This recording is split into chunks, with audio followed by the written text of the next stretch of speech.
Hello, YouTube. Hey, Instagram. Hello, TikTok. Grand Rising. Look, y'all. We made it to another day. Okay? Thank you for the heart, me, CK. We made it to another day, y'all. We're here. Okay? Not everybody that was here yesterday made it to today. So, gratitude. Oh, thank you for loving me. Gratitude. Okay, we made it.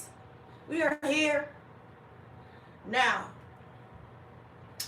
it was brought to my attention that one of the books on YouTube, all the videos did not upload. So y'all don't have the full video. So I know we're supposed to be reading this book. And we are. We're going to get to this book. However, we have to reread the last 2 chapters of this book so you guys can have the full book. Okay? You can't hear me?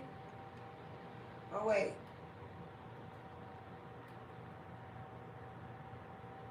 Can't hear me now? Happy Monday. Can't hear me now? You can't hear me at all? Damn.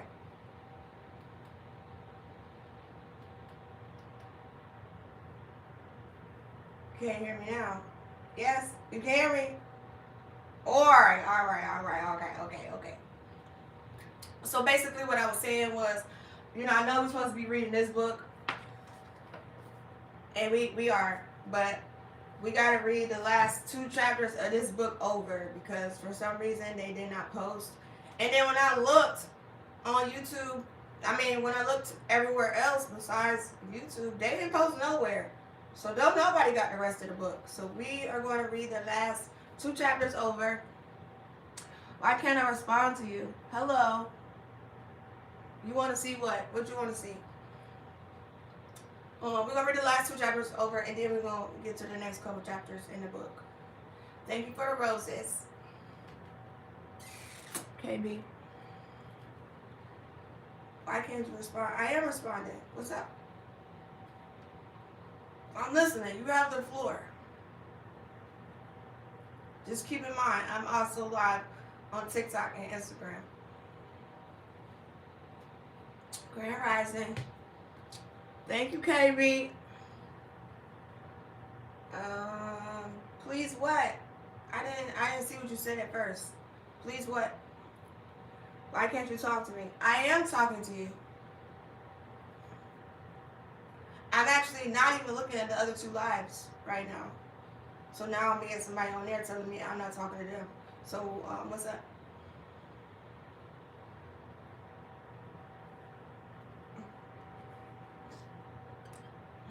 Thank you, KB. Thank you.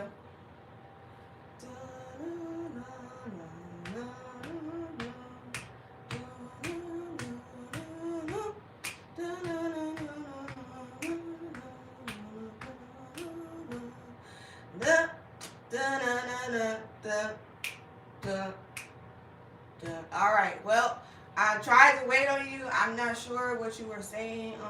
Hopefully, I'm gonna check back to see if you typed it or not. But we gotta get started. Okay. The rest of this book is only 2 more chapters, and they're not that long. So we're gonna hurry up, get through them, so we can get to the next chapters. Any questions before we start? Let me show y'all the title in case you guys missed it. So this series has a couple books. This is the one that's supposed to be for men. They have one for singles. They got one for teenagers. They got one for children. Okay, this is the men's version. Okay. No, I'm not in Atlanta. I'm in Maryland. Everybody ready? Set. Chapter 9. How can you work through your anger together? Anger left unchecked can disrupt the flow of love languages indefinitely. Before you can communicate genuine love and affection to your wife, you must address the flashpoint issues that cause conflict and come up with an effective plan for dealing with anger when it rears its head. In this chapter, you'll find the tools, strategies, and encouragement to help you and your wife work through your feelings of anger and strengthen your relationship in the process. I don't even remember losing my temper until I got married. Dan may have been looking back at his bachelor years through rose-colored glasses, but he was certain of one thing. Sarah provoked his anger. When she says certain things or gives me that look, I get furious. Sarah's sarcastic questions bothered him. How's a guy supposed to respond when his wife asks, "Are you going to mow the lawn, or do I have to ask my father to come over and do it?" And that wasn't even the worst of it.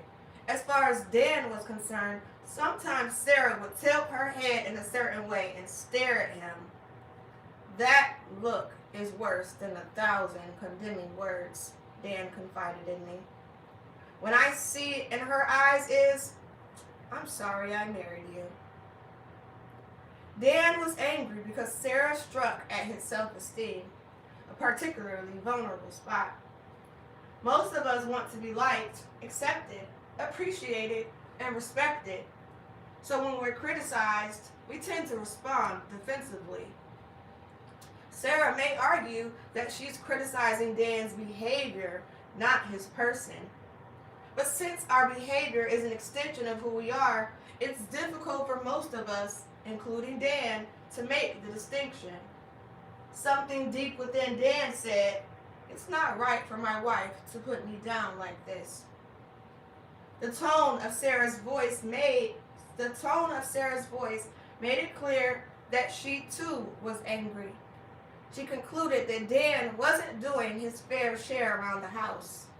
From her perspective, the grass grew taller while he went to the gym. He watched TV while she carried out the garbage. Not exactly her idea of a loving husband. Dan and Sarah's situation is hardly unique.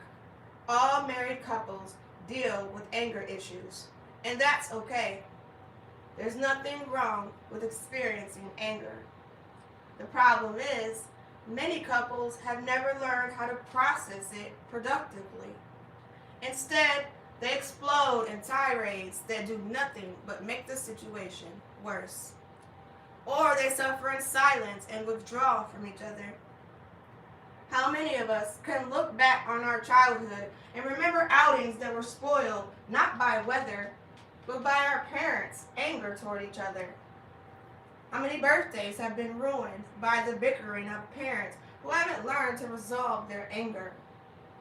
How many holidays have become days of misery because of anger run rampant? Unfortunately, most married adults have never learned how to handle anger properly. As a result, marriage has become a battlefield, with each spouse accusing the other of firing the first shot. Until the couple learns to properly handle their anger, they'll never have a satisfying marriage. Their efforts to learn each other's love language will never pay dividends. I say never because love and uncontrolled anger cannot coexist. Love seeks the well-being of the spouse, while uncontrolled anger seeks to hurt and destroy.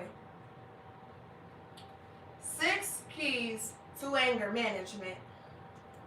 The good news is that couples can learn to handle anger responsibly. In fact, they must learn if they are to survive and thrive. It's not an easy process, but the results are certainly worth the effort. Let's break it down into 6 steps. Number 1, acknowledge the reality of anger. When 2 people become one and attempt to build a life together, anger is inevitable. Some anger will be definitive, stimulated by wrong action on the part of the spouse. Some anger will be distorted, sparked by a misunderstanding of what happened. The average married couple will experience a fair share of both types of anger. That's just the byproduct of living life with a valuable human being. There's nothing inherently morally wrong about anger. It's simply evidence of our concern for fairness and justice. When we sense something is unfair or unjust, anger is our natural reaction. There's no need to condemn ourselves or our wife for experiencing anger. Likewise, there's no need to deny being angry. There's no shame in it. When we give each other the right to feel anger, we're actually giving each other the right to be human. This is the starting place in learning to process anger positively. Number 2, agree to acknowledge your anger to each other. When you're angry, give your wife the benefit of knowing what you're feeling. Or if your wife is angry, allow her to tell you how she feels. Don't play guess my mood. Such guessing games are a waste of time. Even worse, they rarely produce an accurate answer. If you're angry toward your wife, it's because she's done or said something that you believe is inappropriate, or because she's failed to do something or say something that you expected. As far as you're concerned, she's done you wrong. She's treated you unkindly, unfairly, unlovingly. In that moment, the event that triggered your anger has become a barrier between the two of you. Your wife deserves to know that. She can't work on a problem she's unaware of. Each spouse deserves to know when the other is angry and what they're angry about. A husband and wife who commit to giving each other this information have taken a major step toward resolving anger productively. Number 3, agree that verbal or physical explosions that attack the other person are not appropriate responses to anger. The unhealthy venting of anger is always destructive and should not be accepted as appropriate behavior. It doesn't mean that once you and your wife make the agreement, neither of you will ever lose your cool again.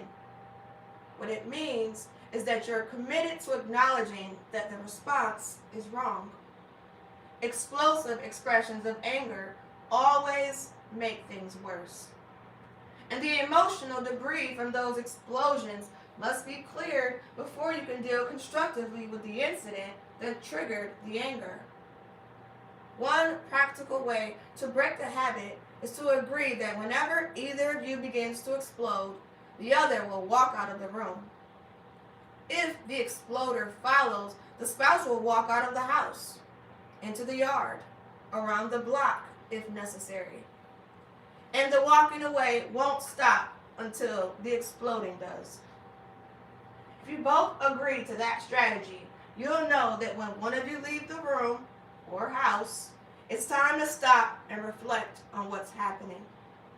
Ideally, when the mobile spouse returns from the walk, the angry spouse will have calmed down and will have the humility and presence of mind to say, "I'm sorry. My exploding at you was wrong. I guess I was so hurt and angry that I lost control. Please forgive me." If the two of you can reconcile after that momentary lapse of control, you can get to the issue that originally caused the anger. Number 4, agree to seek an explanation before passing judgment. If you're angry with your wife, your first impression is that her behavior is wrong. Just make sure you treat it as a first impression and not a confirmed fact until you hear her side of the story. It's all too easy to misinterpret someone's words or actions.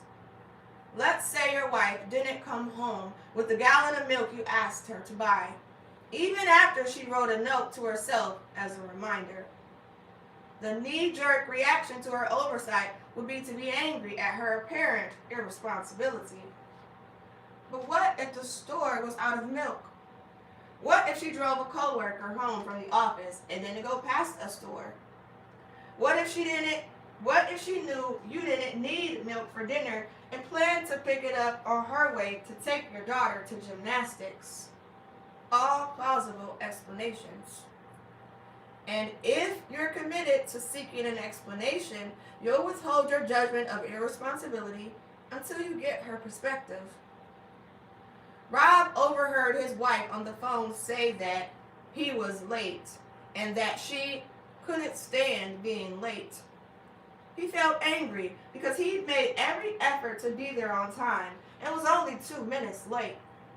When he asked his wife for an explanation, he found that she was actually talking about a friend's baby who arrived 2 weeks late. Crisis averted. If actions and words are open to misunderstanding, motives are even more difficult to guess. Since motives are internal, we can never know our wife's reason for doing something unless she tells us. Unfortunately, we often attribute motives to our wife that are totally off base. Jonathan was acting wisely when he said, "I may be misreading this, and that's why I'm asking for an explanation. It looks to me like you charged $300 at Macy's. I thought we agreed that neither of us would spend over $100 without consulting the other until our debts are under control." He was stunned by Bethany's response. "Oh, honey, I can explain. Our department at work went together to buy Betsy a retirement gift. They asked me to pick it up during my lunch hour since I was meeting Ginger at the mall. So I put the whole thing on the Visa. But they each gave me $20. It's in my purse. I think I have $300. Jonathan's anger subsided as he counted the $300. Number 5, agree to seek a resolution. In the case of Jonathan and Bethany, Jonathan's anger was resolved once he received Bethany's explanation. Obviously, not all anger has resolution is that easy. Not all incidents turn out to be a misunderstanding. Let's assume that Bethany had actually broken their commitment and made a $300 purchase after agreeing that neither of them would purchase anything over $100 without discussing it with the other. Let's assume that her explanation was, "But honey, it was on sale. I saved $200 and we need it. I didn't think you would object." "Well, I do object," Jonathan replies. "It would be nice to have it, but we don't really need it. We've gotten along pretty well without it. And we can't afford to add $300 to our debt. We made an agreement and you broke it. I think that's wrong." That kind of direct, loving confrontation opens the door to all kinds of constructive conversation and problem solving. Number 6, agree to affirm your love for each other. After the anger is resolved, say to each other with all sincerity, "I love you." What you're really saying is, "I'm not going to allow this incident to separate us."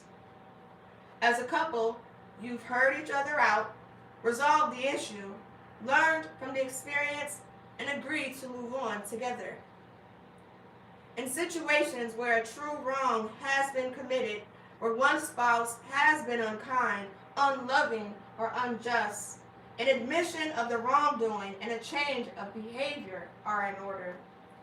So is forgiveness from the spouse who was wronged. At that point, the anger ignited by the incident can go dormant again, having served its purpose of holding both spouses accountable for their behavior. If the anger turns out to be distorted, a result of a misunderstanding, a different approach must be taken. After setting the record straight, the spouse who jumped to conclusions should be big enough to own up to their mistake. The couple can then talk about the circumstances that led to the misunderstanding and brainstorm some ideas for avoiding the situation in the future. Few things are important to a successful marriage than learning to resolve anger in a responsible manner. I believe a genuine commitment to these 6 principles will set you and your wife on a path toward responsible anger management. As if you needed more reasons. Evidence from the world of academia that anger can be hazardous to your health. An Ohio State study found that a 30-minute marital spat can add a day or more to the time it takes a physical wound to heal. A Harvard study reported that older men inclined to explosive anger are at 3 times greater risk of a heart attack than their calmer peers. Is this a good time to talk? Let me close this chapter with one final suggestion. On an index card, write the following words. I'm feeling anger right now, but don't worry. I'm not going to attack you, but I do need your help. Is this a good time to talk? Put the card on your bathroom mirror or in some other accessible place. The next time you feel anger towards your wife, read the card aloud to her as calmly as you can. If it turns out to not be a good time to talk, set a time for later. In this brief statement, you've acknowledged that you're experiencing anger. You've affirmed your commitment not to explode, and you've expressed your desire for an explanation and resolution through conversation. When you sit down to discuss the issue, begin by saying, I know that I could be misunderstanding this. That's why I wanted to talk to you. Let me tell you what I'm feeling and why. Then, if you can straighten out the situation, I'd appreciate it, but I need help in resolving it. An opening like that creates a non-threatening atmosphere in which the two of you can discuss the situation. Anger will make occasional visits to every household, but we need not dread its arrival. Anger can be a friend. It can play a valuable role in your relationship. It can bring you and your wife together in ways other emotions can't. Every time the two of you work through a bout of anger, you strengthen your relationship a little more. 6 steps for diffusing an angry confrontation. The next time an anger-causing situation arises, try working through these steps with your wife. For maximum effectiveness, you should have these steps in place in your relationship before the situation arises. Number 1, acknowledge the reality of anger. Whether your anger is definitive, legitimate, or distorted, refuse to condemn yourself for experiencing it. Recognize and admit your anger. Remember, anger itself is not wrong. Number 2, agree to acknowledge your anger to each other. Express clearly your feelings of anger when it arises. Don't make your wife guess based on your behavior. Both you and your wife deserve to know when the other is angry and what the cause of the anger is. Number 3, agree that verbal or physical explosions against the other person are not appropriate responses to anger. Either kind of explosion will only make things worse. Number 4, agree to seek an explanation before passing judgment. Remember, your first impression may be faulty. It's easy to misinterpret your wife's words and actions. Before you jump to conclusions, get her perspective. She may supply valuable missing information that changes your understanding of the situation. Number 5, agree to seek a resolution. With more information from your wife and a fuller perspective, you're ready to find a solution that's satisfactory for both of you. Resolving the angry feelings may require an admittance of the wrongdoing and a change of behavior from your wife if the wrongdoing is valid and definite. If it turns out your anger is distorted or unwarranted, you will be the one who needs to admit your wrongdoing and change your behavior. And number 6, agree to affirm your love for each other. After the anger is resolved, verbally and sincerely declare your love for each other. And that is the end of chapter 9. Oh, thank you for the gifts. Thanks for the high five, King. Period.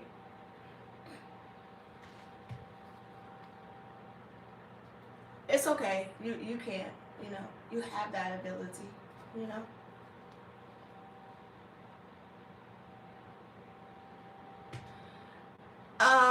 Any questions before we start and finish the book? There's only one more chapter in the book.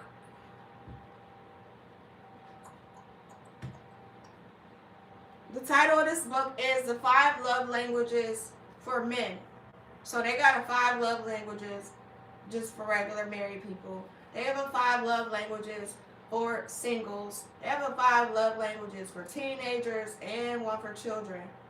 This is the one for men. Thank you for the hundo.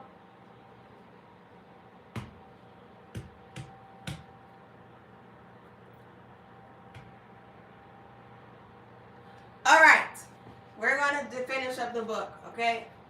The last chapter in the book. Chapter 10, The Art of Apologizing. Do you have a go-to tool on your workbench? One that feels just right in your hand? One you reach for first when you've got a job to do? How about a go-to move on the basketball court? Something you save for crunch time when you really need to shake a defender or score a bucket. Perhaps a crossover dribble at the top of the key or a step-back three-pointer. Or maybe you have a go-to strategy in chess, an opening gambit that often catches your opponents off guard. The right go-to move can snatch victory from the jaws of defeat. The right go-to strategy can mean the difference between success and failure. In the past few chapters, we've talked about the obstacles that can derail your plans to become fluent in your wife's primary love language and cool her desire to become fluent in yours.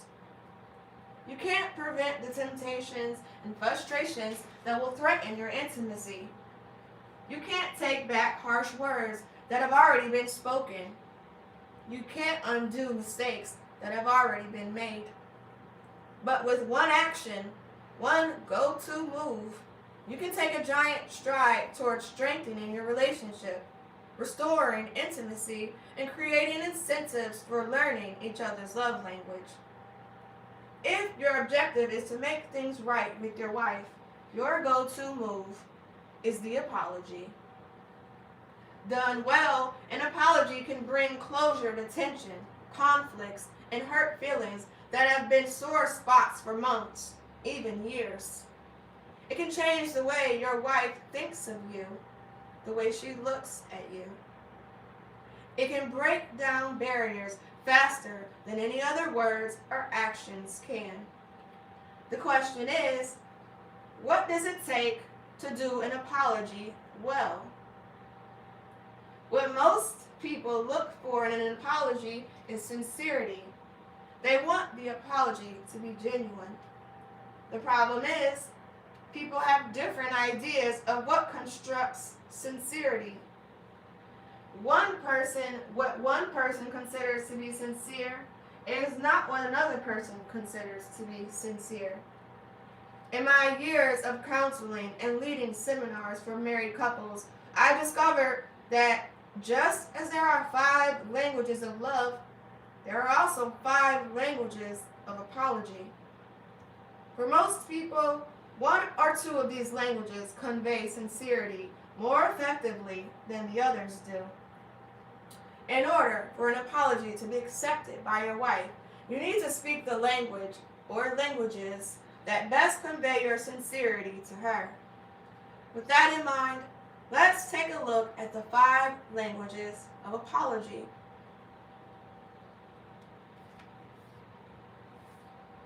Like this chapter, you'll love the book.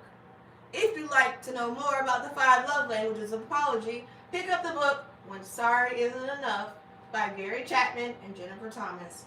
In it, you'll find thought-provoking discussions of the importance of apologies in your marriage, in your family, and in your workplace, as well as practical tips on how to forgive someone who's wronged you, how to forgive yourself, and how to teach your children to apologize. Apology language number 1, expressing regret. Expressing regret is the emotional aspect of an apology. Regret focuses on what you did or failed to do and how it affected the other person, in this case, your wife. To express regret to your wife is to acknowledge your own sense of guilt, shame, and pain about your behavior that has hurt her so deeply. If your wife has been wounded deeply, she will want you to feel some of her pain. That's not necessarily vindictiveness at work. She simply wants assurance that you know how she's feeling. Words of genuine regret provide that assurance. A simple, "I'm sorry," can go a long way toward restoring goodwill after an offense. The absence of the words, "I'm sorry," will stand out to some people like a Packers jersey at a Bears home game. Quite often, the husband offering the apology won't realize he's left out those 2 magical words. But you can bet his wife will realize it. That's why the best strategy is to lead with them. To begin every apology with a sincere, "I'm sorry."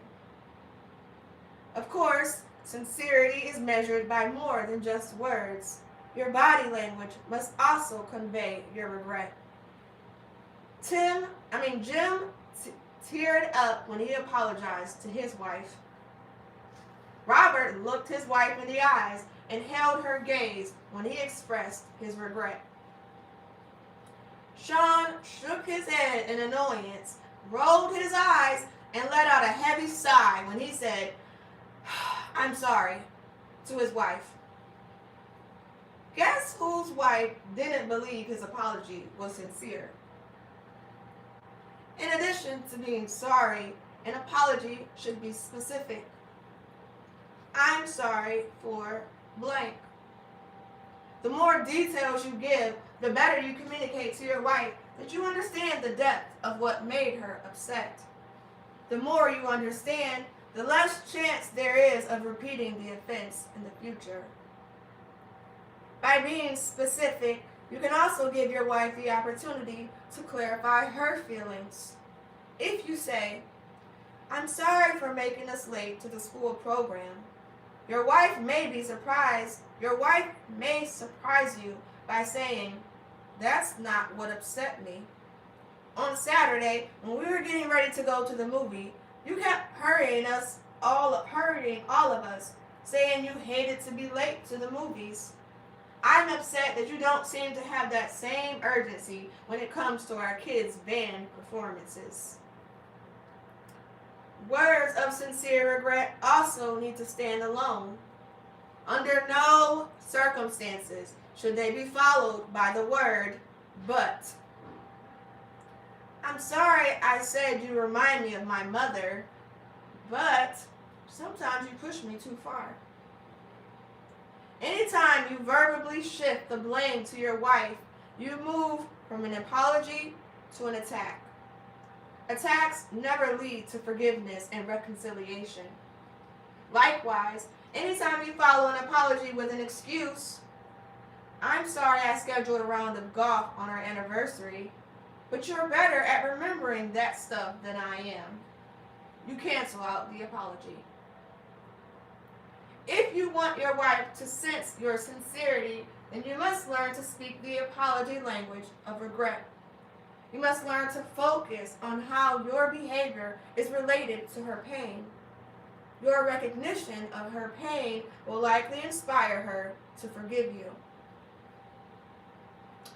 Apology language number 2, accepting responsibility.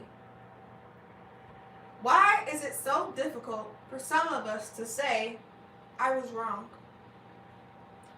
Often, our reluctance to admit to wrongdoing is tied to our sense of self-worth. To admit we are wrong is perceived as weakness. We may reason, only losers confess. Intelligent people try to show that their actions were justified. So we rationalize. We gloss over what we did and focus on the why. That rationalization often takes the form of blaming others. We may admit what we said or did wasn't necessarily good or right, but we're quick to point out that our behavior was provoked by someone else's irresponsible actions. We shift our responsibility to someone else because we find it difficult to say, I was wrong. That's a big problem because for many people, hearing the words, I was wrong, is what communicates to them that an apology is sincere. If your wife falls into that category, she will not accept your apology as being genuine if it doesn't contain the words that accept responsibility for your wrong behavior. Understanding this reality can make all the difference in the world when you sincerely wish to apologize for your behavior.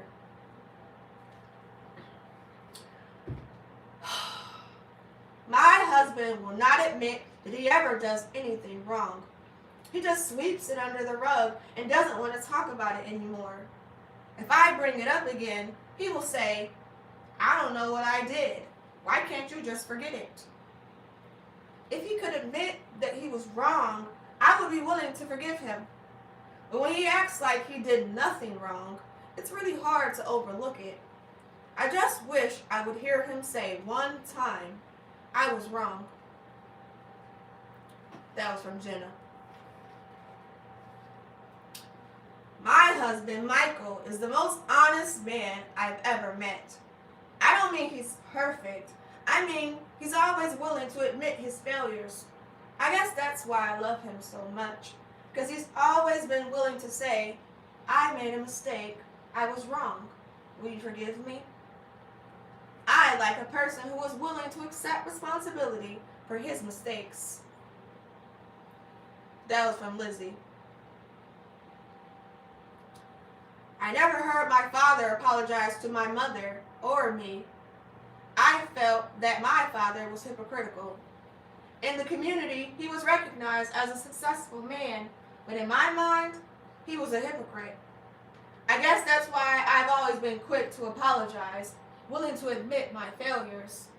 I want my relationships to be genuine, and I know that can't happen if I'm not willing to admit I was wrong. That was from Mike. For these individuals and many others, hearing the apology language of accepting responsibility for one's wrong behavior is the most important part of the apology. It is what convinces these individuals that the apology is sincere. As one person put it, I'm sorry is not enough. I want to know that he understands what he did was wrong. If your wife is one who would echo that sentiment, you will be well served to become fluent in the apology language of accepting responsibility. Apology language number 3, making restitution. The idea of making things right after doing something wrong is embedded in our human psyche. Both our judicial system and our interpersonal relationships are deeply influenced by this fundamental idea. In recent years, the American judicial system has given more emphasis to the concept of reparative damages, the idea that criminals should repay their victims for the damages caused by the criminal's behaviors. Rather than simply spending time in prison, the criminal is required to make up for his or her wrong to the person who was wronged. The idea of reparative damages is based on the innate human sense that when a wrong is committed, it should be paid for. That concept is also the basis of the third apology language, making restitution. In the private sphere of marriage, our desire for restitution is almost always based on our need for love. After being hurt deeply, we need the reassurance that the spouse who hurts us still loves us. Harsh words or hurtful actions call love into question. How could she do that to me? Is the question that lingers in our minds. The words, "I'm sorry, I was wrong," may not be enough. We want to know the answer to the question, "Do you still love me?" For some people, making restitution is a primary apology language. As far as they're concerned, "I'm sorry" must always be accompanied by something along the lines of, "What can I do to show you that I still love you?" Without this effort at restitution, they will question the sincerity of the apology. They will continue to feel unloved no matter how many times you say, "I was wrong." As for what they expect,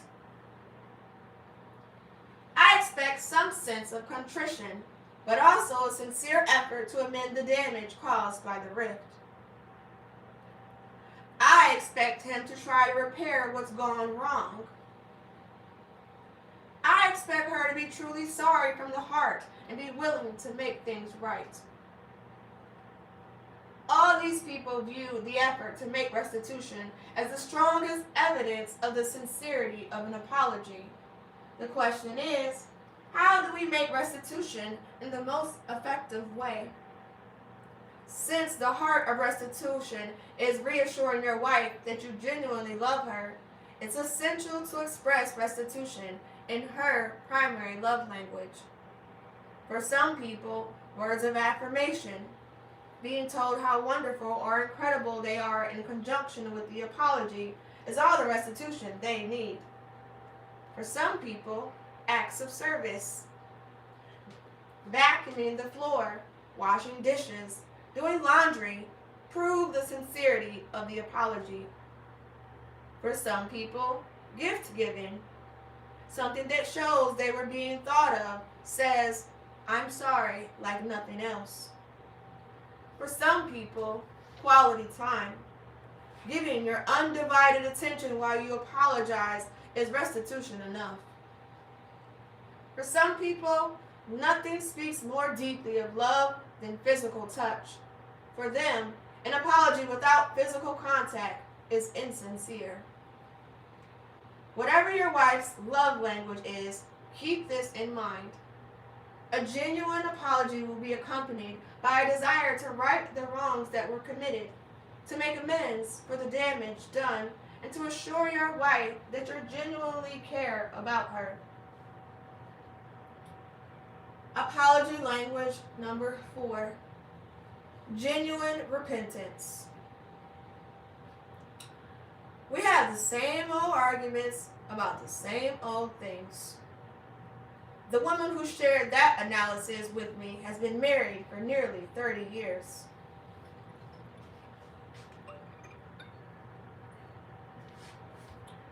I think that's true of most couples. What upsets me most is not what he does, it's that he does it over and over again. He apologizes, he promises not to do it again, then he does it again, whether it's leaving the bathroom light on or being crabby and unpleasant. I don't want any more apologies. I want him to stop doing the things that bother me for good. This woman wanted her husband to repent. The word repentance means to turn around or to change one's mind. In the context of an apology in your marriage, it means that you realize your present behavior is destructive. You regret the pain you're causing your wife, and you choose to change your behavior. Repentance is more than saying, I'm sorry, I was wrong, how can I make this up to you? To repent is to say, I'll try not to do this again. For some people, repentance is what convinces them that the apology is sincere. Without genuine repentance, the other languages of apology may fall on deaf ears. What people who have been hurt want to know is, do you intend to change, or will this happen next week? The language of genuine repentance is what causes people to describe an ideal apology like this. Show that you're willing to change and do things differently next time. I expect him to find ways to keep it from happening again. I expect a change in behavior so that the insult doesn't reoccur. I want him to have a plan for improvement, a plan to succeed and not fail again. I expect him not to go into a rage a few minutes later or do the same thing again. These and countless other statements reveal that for many people, repentance is at the heart of a true apology. How then do we speak the language of repentance? It begins with an expression of intent to change. All true repentance begins in the heart. We recognize that what we've done is wrong, that our actions have hurt the one we love. We don't want to continue this behavior, so we decide that we will change. Then we verbalize this decision to the person we've offended, in this case, our wife. This decision to change indicates that we no longer are making excuses. We're not minimizing our behavior, but are accepting full responsibility for our actions. When you share your intention to change with your wife, you're communicating to her what's going on inside you. You're giving her a glimpse into your heart. And often, that is enough to convince her that you mean what you say. Apology language number 5, requesting forgiveness. Requesting forgiveness is important for 3 reasons. First, it indicates that you want to see your relationship restored. Ron and Nancy have been married for 15 years, and Ron acknowledges that his primary love language is requesting forgiveness. When she asks me to forgive her, I know she doesn't want it swept under the rug. She wants our relationship to be authentic. Whatever else she says in her apology, I know that when she gets to the place where she asks me to forgive her, that she is totally sincere. That's why she makes it easy for me to forgive her. I know that she values our relationship more than anything. That makes me feel really good. When an offense occurs, it immediately creates a barrier between spouses. Until that barrier is removed, the relationship can't go forward. An apology is an attempt to remove the barrier. If you discover your wife's primary language is requesting forgiveness, then this is the surest way to removing the barrier. To her, this is what indicates that you genuinely want to see the relationship restored. A second reason that requesting forgiveness is important is that it shows that you realize you have done something wrong, that you have offended your wife, intentionally or unintentionally. What you said or did may not have been morally wrong. You have done or said it as a joke, but it offended your wife. She now holds it against you. The offense has created a rift between the two of you. In that sense, it is wrong, and requesting forgiveness is in order, especially if your wife's primary language, especially if it's your wife's primary language, apology language. Asking for forgiveness is an admission of guilt. It shows that you know you deserve some degree of condemnation or punishment. Third, requesting forgiveness shows that you are willing to put your future of your relationship in the hands of your wife, the offended person.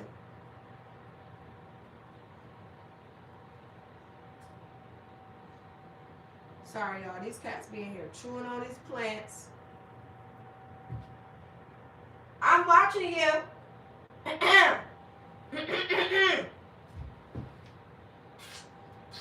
Don't you chew on my watermelon. Don't you do it.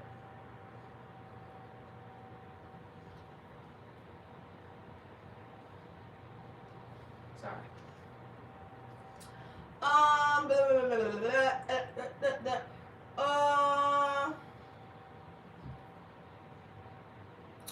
You've admitted you're wrong. You've expressed your regret. You may have even have offered to make amends. But now you're saying, will you forgive me? You know that you can't ask that question for your wife. It's a choice she must make. To forgive or not to forgive. That is the question. And the future of your relationship rests on her decision. This takes the control out of your hands, something that is very difficult for many people to accept. Verbally asking for forgiveness after you've expressed an apology using some of the other apology languages often is the key that opens the door to the possibility of forgiveness and reconciliation. It may be one element of your apology that your wife is waiting to hear. Will you please forgive me? Is the ingredient that convinces her that you are indeed sincere in your apology. Without the request for forgiveness, your statements such as, I'm sorry, or I was wrong, or I'll make this up to you, and I'll never do it again, may sound like glib remarks to her. If requesting forgiveness is your wife's primary apology language, then you must learn to speak it if you want her to know that your apology is genuine. The last word. The art of apologizing is not easy. It doesn't come naturally to most people, but it can be learned by all, and it's worth the effort. Apologizing opens up a whole new world of emotional and spiritual health. Having apologized, we are able to look ourselves in the mirror and look our wives in the eyes. Remember, those who sincerely apologize are most likely to be truly forgiven. And that is the end of the book. Okay, there's some frequently asked questions back here. You know, if you want to go over those, you can when you order the book for yourself. Okay, and then there's the profile. The little love language profile is in the back of the book too. So if you want to go ahead and order the book and utilize that, you can. Okay, all right. Sorry, y'all. We already read this, but for some reason, the recordings didn't upload, so we had to reread it again. This is why we're really here today. Okay, this one right here. So let me answer some of these comments before we get into this book. Drop top chicken box. I don't know what that means. I think she's schizo. You know, I get that all the time. Take accountability for your actions. Exactly. Shut up and give the choo-choo. I don't know what that means. No, this is in my book. This is Gary Chapman. Gary Chapman's book.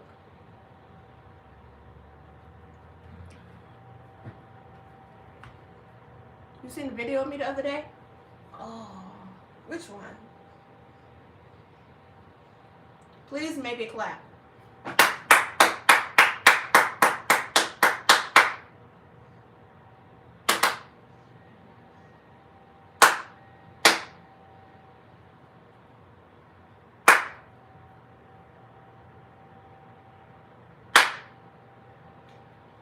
Hopefully all the claps are out of your system now. You know? No, I'm not married. All right. Are y'all ready? Trigger warning. Okay, this book is called Healing from Childhood Trauma, Recover from Sexual, Physical, and Emotional Abuse. So, if you are at work right now, if you're in a place where you like, bro, I'm not trying to deal with no emotions that I had buried deep in my brain, you might want to swipe up. Okay, this not the rest of the live, not for you right now. You know, I am posting the live, so if you want to come back to it, you're more than happy. Instagram is gonna post a live immediately. YouTube is gonna post a live sometime tomorrow, and TikTok, I'm gonna upload the chapters. So I won't upload the live, but I will upload the specific chapters. Okay.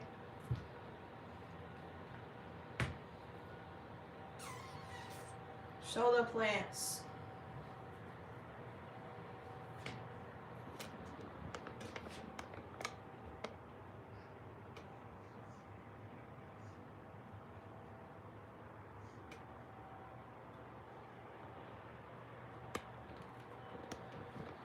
What's her name?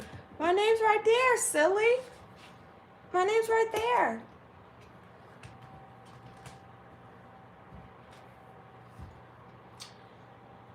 And I am 38 years old.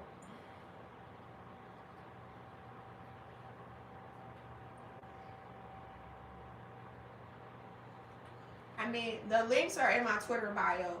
Y'all, if that's what you're looking for, if that's what you're waiting for to happen on this live, you know, you're in the wrong place. You know, there are links in my Twitter bio. I've never hid that fact. I tell y'all, you know, I'm an open book. So that's what you're looking for and waiting for in this live right here, bro. You're wasting your time, okay? We about to get to this book, okay? So if you don't want to read the book, go to the links in my Twitter bio. Okay, it's literally that easy. But thinking that you're gonna keep saying the same comments over and over is gonna convince me to do what you want that I do on them sites. I don't like that for you. I don't. It's not a realistic expectation. Okay. So, like I said, if you're ready to get into this book, stay here. If not, please, you know, I'm not going to take offense if you leave. You got to leave, you got to do what you got to do, you got to do what you got to do, okay? But we about to get to this book, all right?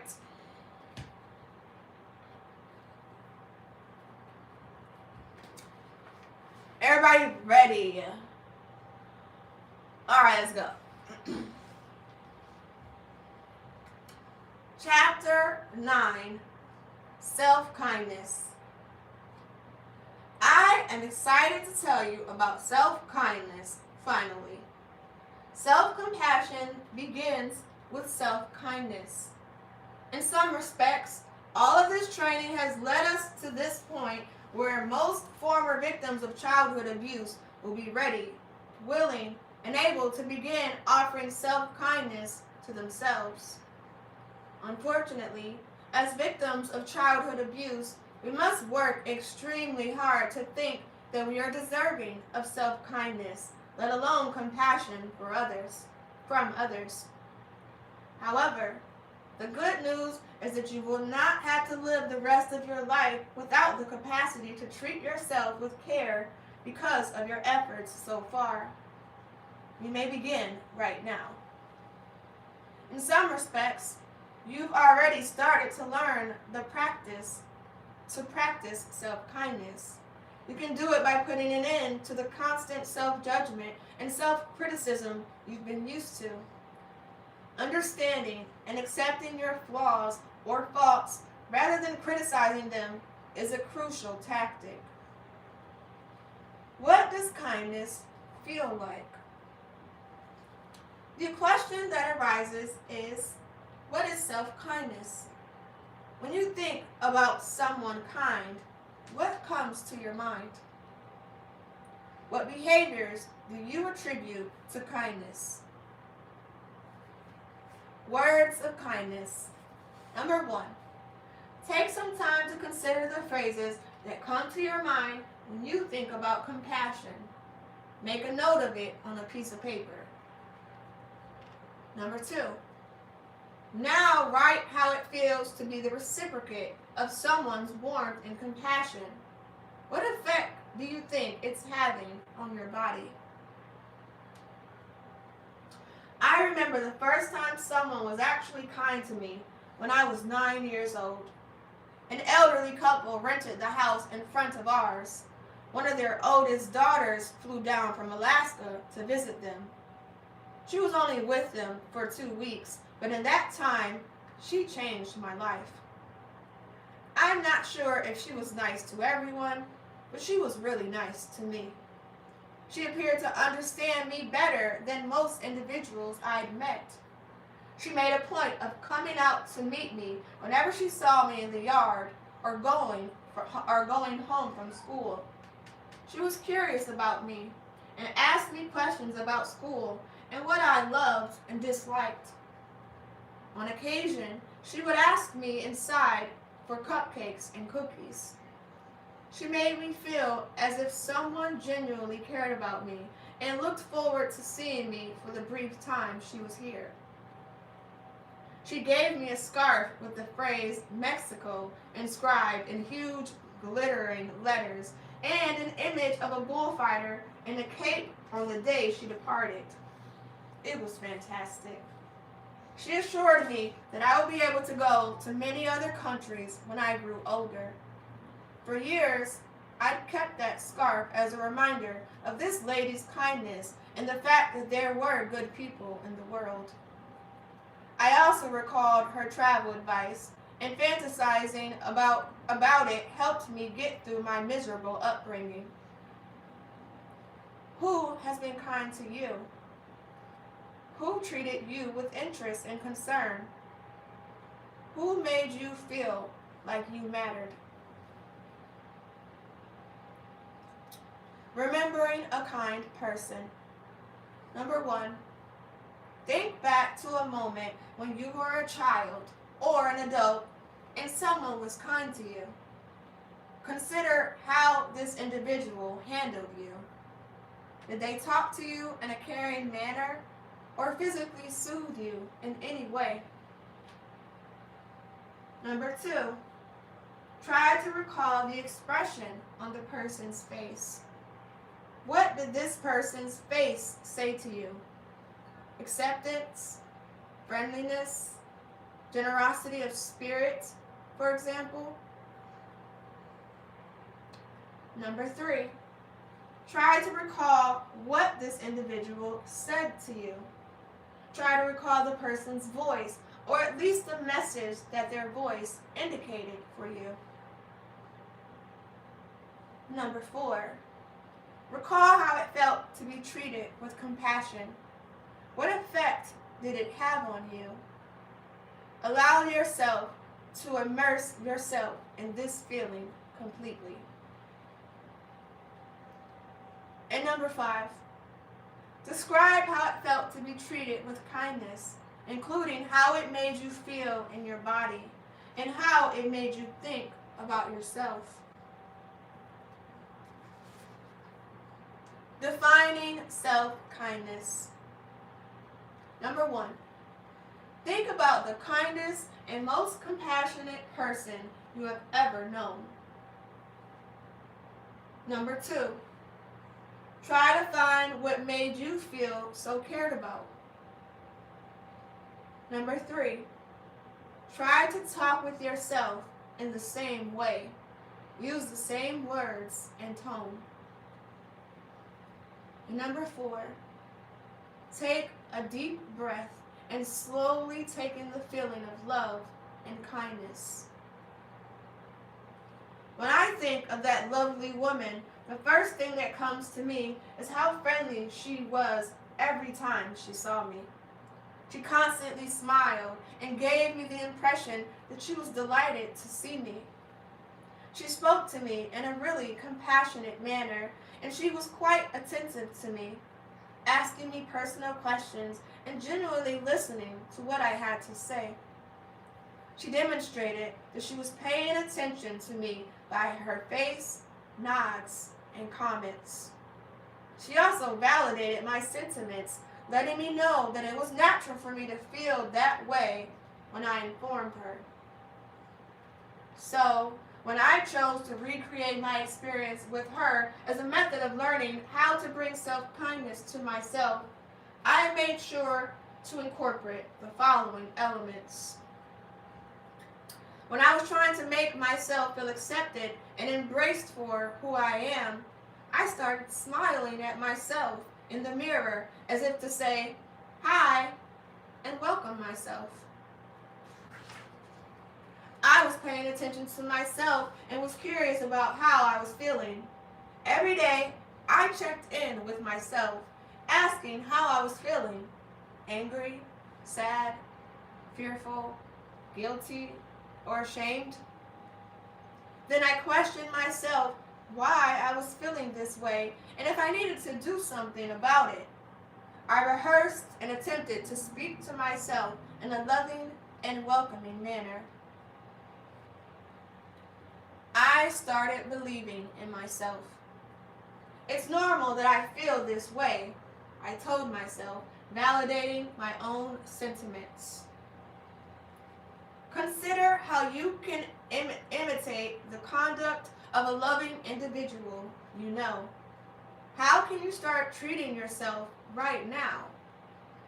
How did you want to be treated as a child? A word of warning. You may encounter a situation in which you are bombarded with overwhelming sensations of sadness or unpleasant emotions, as well as traumatic or painful memories, while you continue to practice self-kindness. As you incorporate self-kindness into your life, old basic ideas about yourself from intimacy, "I'm unlovable," "I'm useless," may surface from your subconscious. This phenomenon was stated to me by a very caring therapist in the following way. When we initially begin working on our difficulties, we are like a vessel filled with feelings of humiliation, anguish, wrath, fear, and guilt. It's as if we're pouring love and compassion into that vessel as we begin to heal, especially when we begin to provide ourselves with self-compassion and self-kindness. We must place for new good sensations of self-kindness and love because the vessel is full of shame and other negative emotions. Our guilt and other negative emotions begin to flood out in order to make place for feelings of self-kindness and love.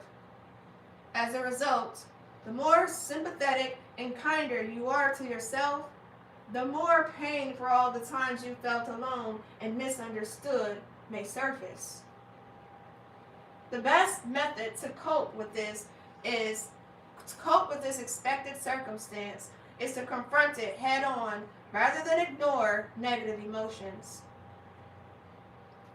I've been feeling excellent about myself, you may remark. It seems reasonable that past thoughts of self-doubt and self-hatred would resurface. Or, as you've been practicing, you may address your negative feelings by acknowledging that you're in pain and repeating any of the phases you've been using to address and tend to use your pain. Don't be alarmed if deep sentiments such as sadness arise. Simply let the feelings resurface. Allow yourself to be sad for all the times you've been in agony with no one to console you. Simply say, try to be nice to yourself and relax from your suffering. Making self-kindness a normal aspect of your life will require time and effort. You can, however, learn to listen to and respect your own needs. You can learn to pay attention to your body's cues instead of dismissing them. You can also learn to love yourself even when you make errors by acquiring the ability to self-soothe. Good news. There's a rewarding aspect to self-kindness. Every day provides you with a new opportunity to meet your suffering with kindness. And every time you do this, you deepen your belief that you deserve such kindness. The more graciously you respond to yourself when you make a mistake or when things go wrong, the more you will be able to undo the harm that years of self-criticism caused. The more you soothe and nurture yourself when you're unhappy, fearful, furious, or guilty, the less you'll be overwhelmed by your negative feelings. Above all, remember that you deserve to be nice to yourself.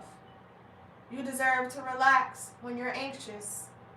And you deserve to understand and satisfy your fundamental human needs such as rest, adequate nourishment, and social interaction.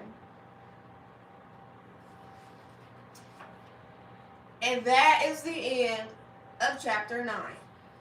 Oh, thank you for the heart, me.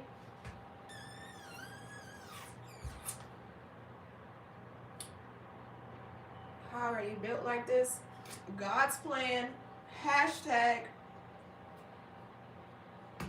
Any other questions before we start chapter 10? Do you do funerals? What do you mean?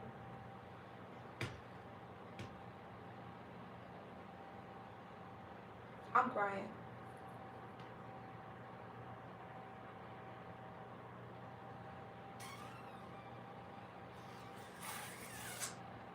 All right, y'all ready? Thank you. Thank you, KB. All right, let's go. Chapter 10, Self-Encouragement.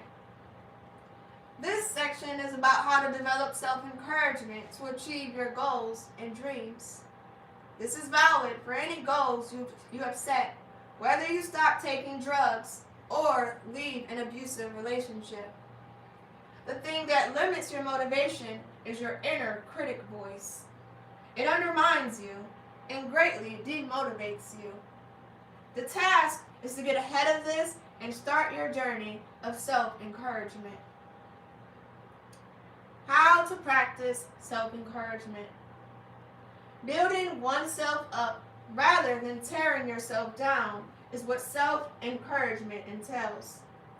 It's like being a loving parent to yourself. A mom who recognizes her child's potential and wants to foster it. A parent who is pleased with her child when he accomplishes his objectives. It is different from feeling envious or resentful because she never praised her child before. It is the process of believing in yourself and in your ability to overcome your limitations.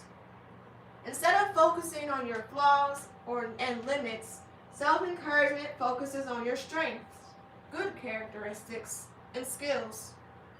It entails ensuring that you're surrounded by individuals who will support you rather than criticize you. People who aren't scared by your success. It also entails concentrating on what you have done rather than what you haven't. As you create your self-encouragement practice, recognize where you could have ended up. Give yourself credit for what you've accomplished. Notice your positive and negative qualities and create a list accordingly. Be clear about what you want to accomplish. Replace self-criticism with self-correction. Be prepared for disappointments. And be prepared for your inner saboteur. Talk to your inner critic in a compassionate way. So, what should you do if you realize that you're having a significant negative reaction to positive changes? Thank you for the galaxy. And you may now use the compassionate self you've built instead of fighting your inner critic, as we described in previous chapters. You may use it to tell your inner critic that you don't have to act the way it wants you to, that your true self will take charge. Remind yourself that the criticism comes from a place of fear, guilt, and past voices. You now feel more assertive, mature, and intelligent than your inner critic, and you can treat it with kindness instead of succumbing to the inner fear. Compassion for your inner critic. Number 1, as you did before, sit in a comfortable posture and take many deep breaths. Bring your focus to your inner self or emotional regions. Number 2, you've been cultivating a compassionate self if you've been talking to yourself, nurturing yourself, and practicing self-kindness. If you're able, connect with your compassionate self right now.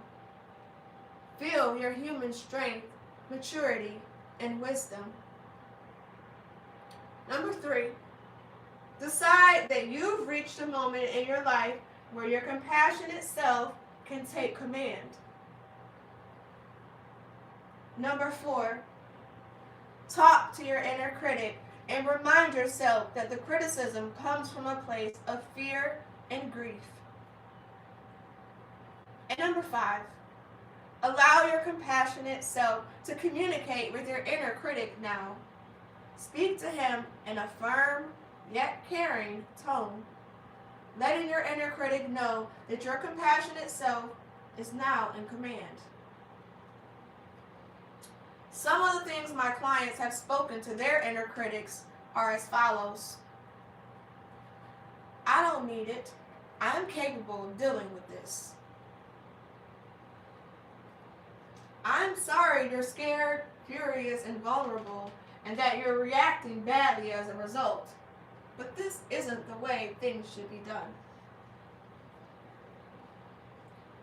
From now on, I'm in command. This method is particularly useful if you see your inner critic as a loving but mistaken father who only wants to protect you and keep you safe. Your actual parents may have been attempting to protect you, no matter how many bad messages they sent you from disappointment, rejection, or failure. As a result, your inner critic was born to keep your parent close to you. But now, you don't need that inner critic, that withdrawn parent. Without all the negative signals and cautions, you now have a more compassionate self inside of you who will defend you in a better way. And that is the end of chapter 10.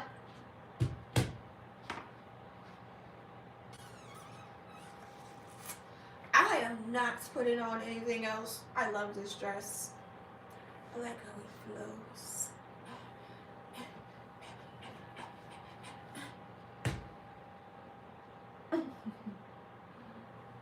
Lance, don't you start today. You're listening to the book, okay? You're not allowed to comment for the rest of the live. Until I close the book, Lance, no talking from you. You listen with your ears, okay? Everybody ready? I will send you the link. Send me a message, and I'll send you the link. You, I'm talking to you, Lance. No more talking. Zip. Turn both ears on, okay? Chapter 11, Hope. To heal from trauma, pain, and loss is a very strenuous endeavor. Healing begins when a person admits that they are suffering from shame due to trauma and loss. Shame starts deep inside and grows, outwardly affecting behaviors, relationships, and one's general approach to life. Some attempt to bury these issues, believing that, if planted deep enough, the problems will not germinate and be visible. For some, shame comes out forcefully through rage, arrogance, and overbearingness. Still, some will become passive-aggressive, converting a response to the world in a codependent manner by working hard to meet the needs of others while simultaneously denying their own reality. Whatever that behavior is, the shame will inevitably present itself in one form or another. There's no denying it.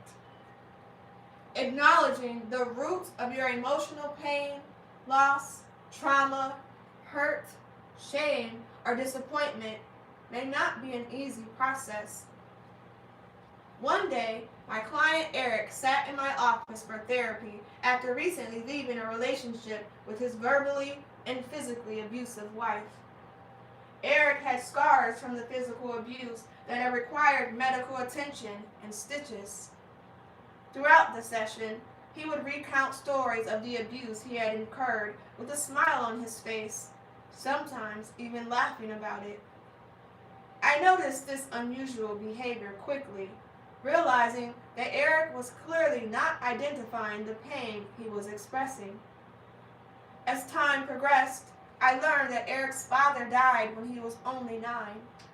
Eric had personally seen his father crushed in a horrific bulldozing accident, adding great intensity to his loss. His mother was depressed after her husband's loss, and as she was left to raise several children on her own, with Eric being the youngest. Eric committed to being as helpful as possible to his mother and never be a burden. Somewhere within his mind as a child, he decided to keep a smile on his face and be a happy child that did not give his depressed mother anything else to worry about. Eric was living a lie, denying his own emotions and stuffing him further and further into the core of his existence. Through therapy, I gently confronted Eric about the incongruent nature between his words and the emotions that such a story would typically invoke, with the current feelings displayed on his face and through his body language. I often pointed out to him that he was smiling or giggling.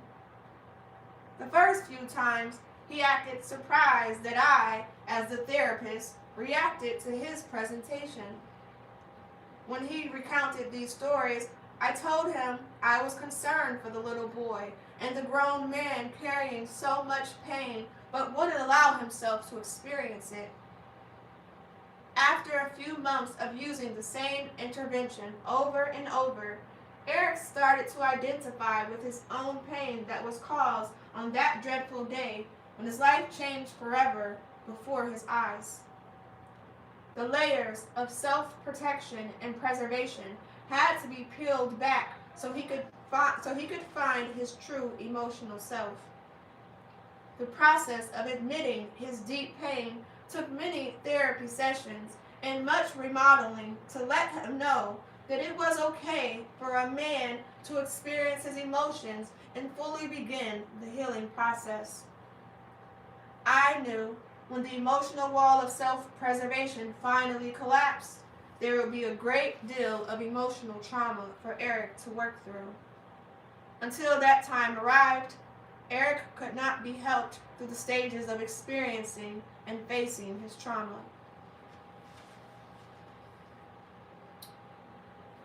And that is the end of chapter 11. Everybody okay? Everybody good? Everybody good for number 12?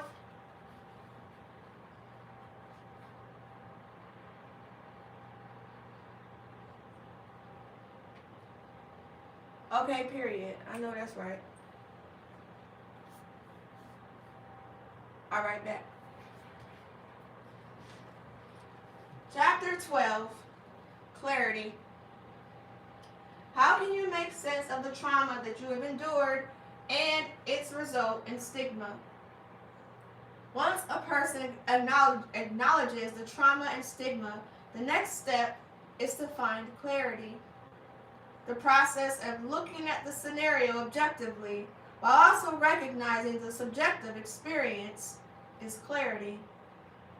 You have always lived your life from a subjective point of view, noticing how you personally experienced it, how you felt, and the shame within you due to childhood abuse. Your reality is your perception. How you experience something shapes your thoughts, feelings, and beliefs about the event, yourself, and your environment. Over time, your perception becomes your truth. The clarification comes from recognizing that there is another reality besides the one in which you personally live. The reality of the situation may be different from your perception of it. The same was the case with Jensen. He always assumed that his father didn't like him and wanted nothing to do with him.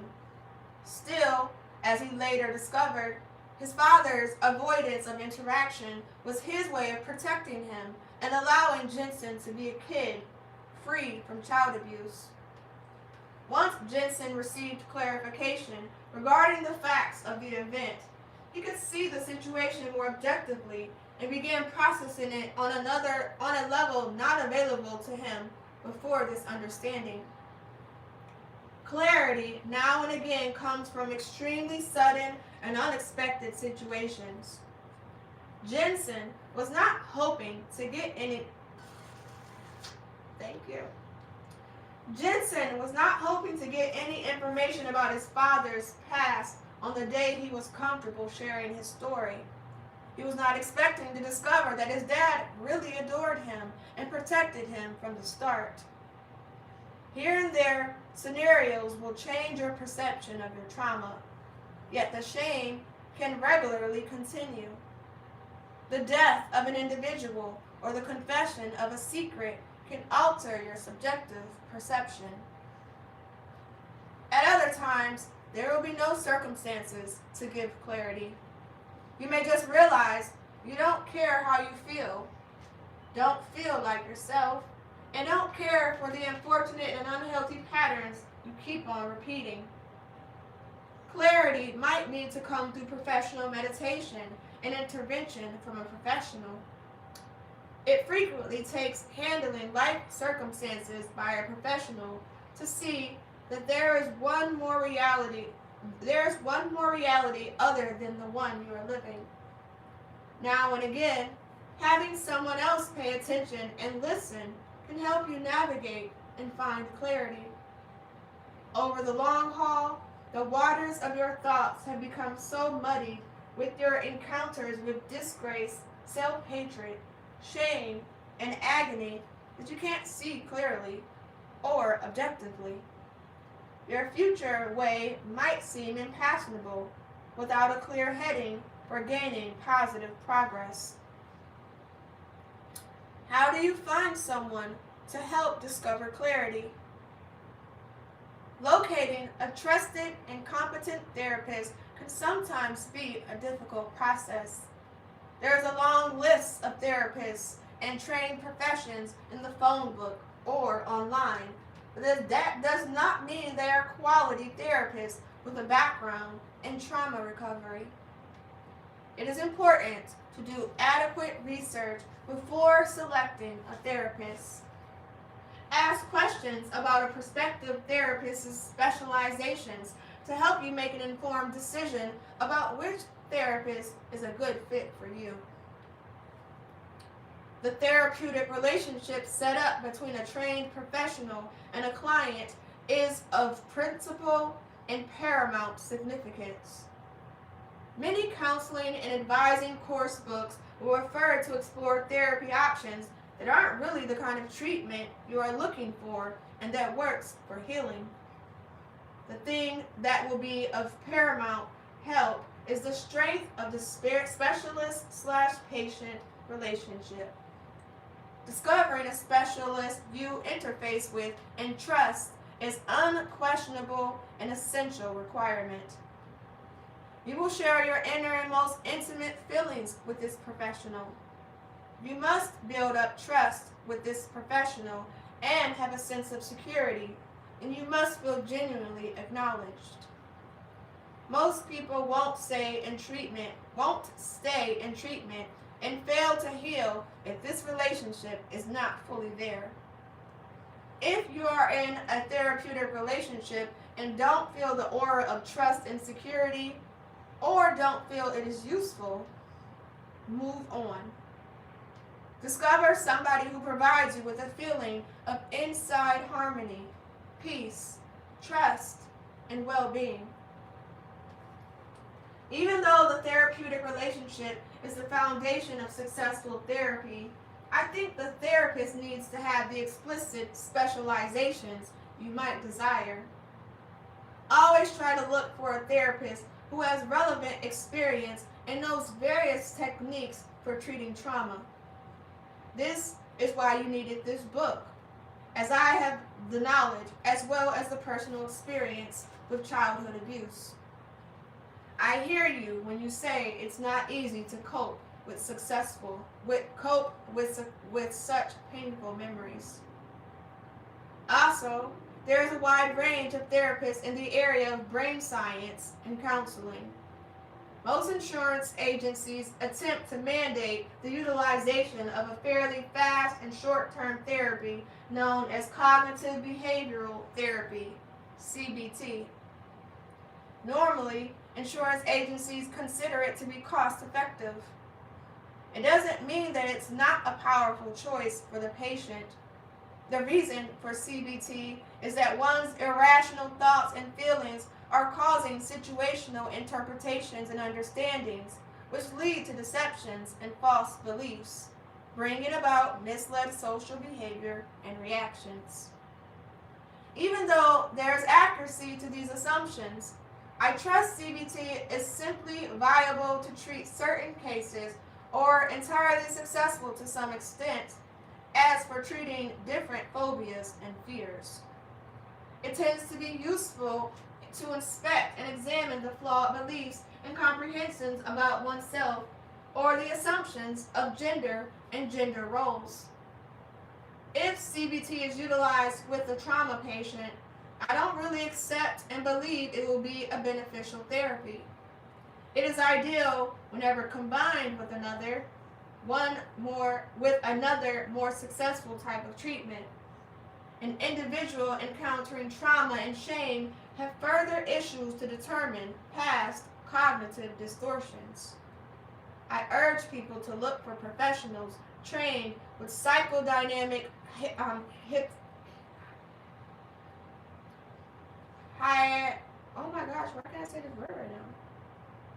hypnosis and theories, internal family systems, and other interpersonal type therapies. New patients frequently tell me that they have no interest in delving into their past and only want to resolve their current problems. I always interpret this in one or two ways. Either the patient is not fully educated about the purpose of therapy, or the patient is not yet ready for the rigorous process of effective therapy work. Though some need help working through a current specific problem, most people are truly amalgamation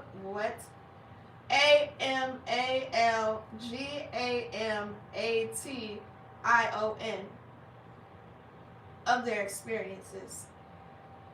Experiences shape us and become our reality, guiding our present behavior.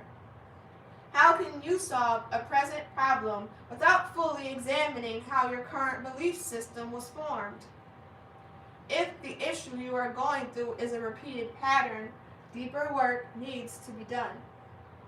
An examination of your past will most likely help uncover important information and promote a healthy change. Freud and other early psychoanalytic theorists may have taken more of a parental blame approach. However, effective therapy is not about finding or placing blame, whether it is from past experience with parents or other prominent figures in one's life. Therapy is a journey of walking through your experiences to glean understanding from your past life events. It is concerned with looking at the subjective and becoming objective. It helps you examine the factual. Remember the 5 areas of a child's healthy development as proposed by Pia Medley: value, vulnerability, imperfect, dependent, and spontaneous. Therapy examines the experience of each of these concepts. Trauma may have occurred not because of events, but perhaps what wasn't included as part of the developmental phase. For example, one of my clients' father's lack of involvement in each area profoundly affected his son's gender role conflict and gender identity development.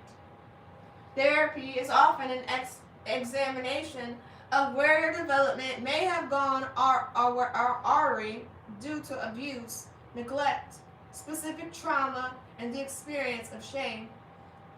It is typically about the process, not the who, that cause changes to a belief system.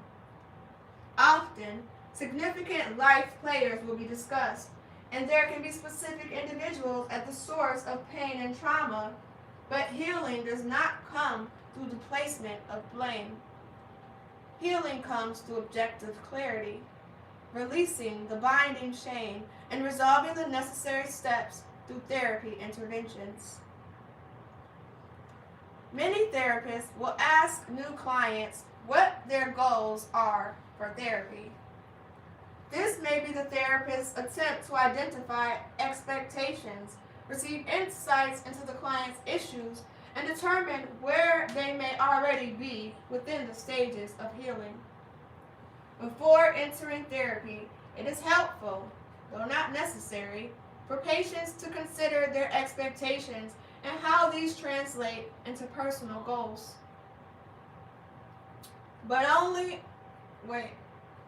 Though helpful, clients often cannot express specific goals, but only problem identification. They can communicate the problem and identify a behavioral pattern they want to change. Finding clarity about what you need from counseling may be your part of the therapy process. It is not a requirement to enter treatment with goals in place. And that is the end of chapter 12. Thank you for the roses.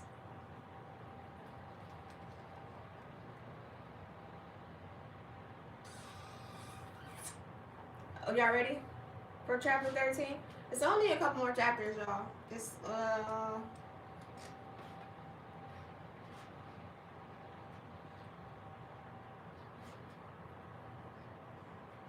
oh yeah, we almost done. All right, bet. Let's go. Chapter 13, Healing. The recovery phase of therapy, otherwise known as the working through phase of therapy, is the place where the genuine work happens. When patients with a previous history of childhood abuse arrive at this point, they ought to have set up a trusting, caring, therapeutic relationship. It is an ideal opportunity to dive into the individual's story. In the therapeutic system, the professionals help the abused person in fact examination and feeling identification. It helps them develop an entire from these pieces permitting objective understanding. This approach supports testing their thoughts and subjectivity, and assists the client with figuring out the thing which is valuable and which can be disposed of. For some, the trauma and shame may have stayed secret. It is a force lying deep inside and is frequently very much guarded. Many individuals have worked for quite a long time to keep these parts from truly being seen by another person. Just the pad on their bed knows about the tears and the assault they have faced. I used to say, you are just pretty much as wiped out as your mysteries. Our secrets develop inside us, regularly progressively misshaping our existence and reality. For some who start therapy, they at first can't comprehend telling someone their abstract insight. Discovering the mental fortitude to recount your story and to open your secrets to someone else is amazing and powerful. It might be hard at first. However, secrets lead to detachment and shame that will bind oneself. You have the right to be free. You have the right to heal. Accepting that you have the right to heal is one more fundamental stage toward healing. A therapy room isn't a court, and judgment has no spot there. Rather, therapy is a place where you feel safe to share your story. As a therapist, my job is to assist individuals in telling their stories, allowing them to release their secrets and eliminate their shame. Through vulnerability, one concedes and perceives the shame, shares it with another, and can make the essential strides toward genuine recovery and healing. Your sharing demonstration can be in a therapy room, a self-help gathering with your support partner, or in group therapy. Regardless of the setting, it is basic to discover the fortitude to become vulnerable and comfortable with yourself. Sharing activates the process of healing emotionally, physically, and on a neuropsychological and neurobiological level. The client's willingness and ability to share their story is of greatest concern to their therapist. In my therapeutic practice, I must create a safe, caring environment where the client can risk vulnerability, telling their story and letting their secrets be made known so they can ultimately advance toward health. When in the midst of sharing your story, it is common to have sudden moments of clarity and insight. Insight is gaining awareness of new knowledge and identifying a deep, intuitive understanding of yourself, your thoughts and feelings, your behavior, and some combination thereof. These moments of insight are like turning on a light inside of a dark, musty cellar only to find unrealized valuables. Insight is the catalyst that fosters change.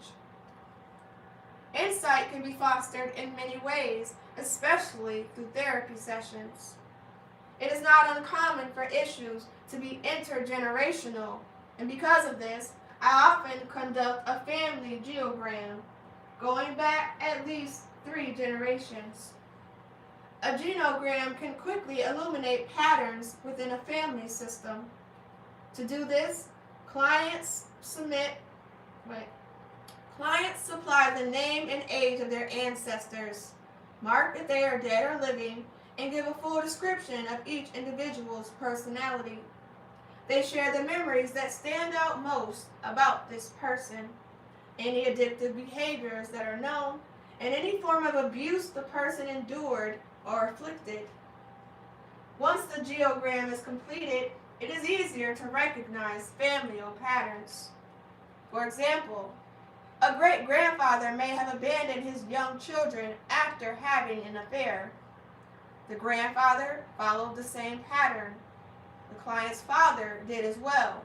And now the young male client sits in my office, hoping not to repeat the same destructive patterns of his forefathers. The next tool for building insight is often a life timeline. Clients examine their life by beginning with early development to identify the attachment types they've experienced with their caregivers. As the timeline progresses, I ask the individual to identify significant memories and events, memories of abuse and or neglect, sexual development, relationships, hurts, and triumphs.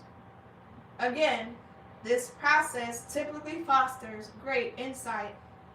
It also provides me, as a therapist, an opportunity to draw conclusions and test hypotheses based on the collaborative work of the genogram and the timeline. Many questions are posed throughout the therapeutic process, and patients need to examine where boundary violations have occurred and the response to these significant events. We have 3 modes of responding in the face of trauma: fight, flight, or freeze. I pose questions like these to my patients. How did you respond? What was the experience like? What are you continuing to experience as a result of your response? Where do you feel this in your body? Not all important insights and points of understanding happen inside the therapy room. Having clients read books as an ancillary to therapy can assist in the recovery time and degree of healing a person can experience. I believe that the more a person can make sense and meaning of their experience, the greater the healing. Therefore, I often suggest to individuals that it will help to read books related to their situation. As a therapist, I look for patterns, especially if situations develop from attachment issues or trauma early in life. I attempt to take the pieces of a person's story and put the puzzle together, creating a unique mosaic of their life. I then can help my patients put these pieces together with insight, understanding, and meaning. With the objective help of a therapist, one can begin seeing other realities instead of the one they have lived. They are now more equipped to see their own life objectively, making sense of their experience and behavior. Insight can be powerful to the change process. Throughout therapy, I am acutely listening for the presence of shame and where it affects the individual. I listen closely to experienced traumas and specifically how these traumas bred shame. Because shame is an internal type of mental scrutiny, it leads to self-disparaging behaviors. If this process is reoccurring, the shame becomes toxic shame. Similarly, if abuse occurred repeatedly, it often leads to complex trauma. As a therapist, my role is to help patients understand how toxic shame and complex trauma work together to destroy the self through unhealthy thoughts, feelings, and behavioral patterns. And that is the end of chapter 13.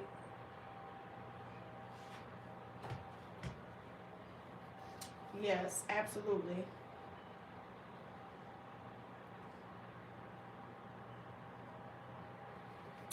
You know, I could take a lunch break. It's 1, 2, 3, 4 right now. But my stomach is said, I got time. My stomach said keep going. It said you're good. We're not that hungry yet. So I'm not going to take a break. Okay? We got one more chapter to go. And a conclusion. Okay? So no breaks. We're almost done. But if you need to take a break, absolutely take a break. Okay? I'm going to post it live so you can see it. Are y'all ready? Chapter 14. Change. Change can happen.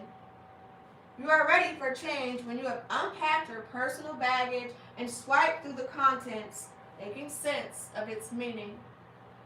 Change begins by learning how to accept yourself for who you are, flaws, gifts, talents, and all. Once we have acknowledged all the aspects of who we are, we can learn to accept the self and all the unique positive and negative characteristics that make up the whole. We all have a story. We all have hurts and pains from the past. We all process the power of choice, not always making good decisions of ourselves, and we all have character flaws. A person in the change stage is learning to accept themselves with their strengths and weaknesses. This involves rethinking and reworking your self-concept, beginning with self-acceptance and self-esteem. Self-acceptance and self-esteem are not the same concepts. Self-esteem refers to the positive feelings we have about the parts of ourselves that we see as good. Self-acceptance, however, is much broader. We unconditionally approach self-acceptance, accepting ourselves globally, including both our strengths and weaknesses. We see ourselves as a work in progress through self-acceptance and accept that some parts are better developed than others. It allows us to recognize and acknowledge our hurts, habits, and hang-ups, as well as our strengths. The basis for the self-acceptance process comes from witnessing the ability of our primary caregivers to accept us, allowing us to have value, vulnerability, imperfection, dependence, and to be spontaneous without shame. In early childhood, we do not possess the ability to see ourselves separately from our parents. As we progress through the maturation process, we gain a sense of self. How a caregiver has molded and demonstrated self-acceptance is our first introduction to the process. If, through this process, there were conditions of earning worth, learning to accept oneself may be a lifelong challenge fully.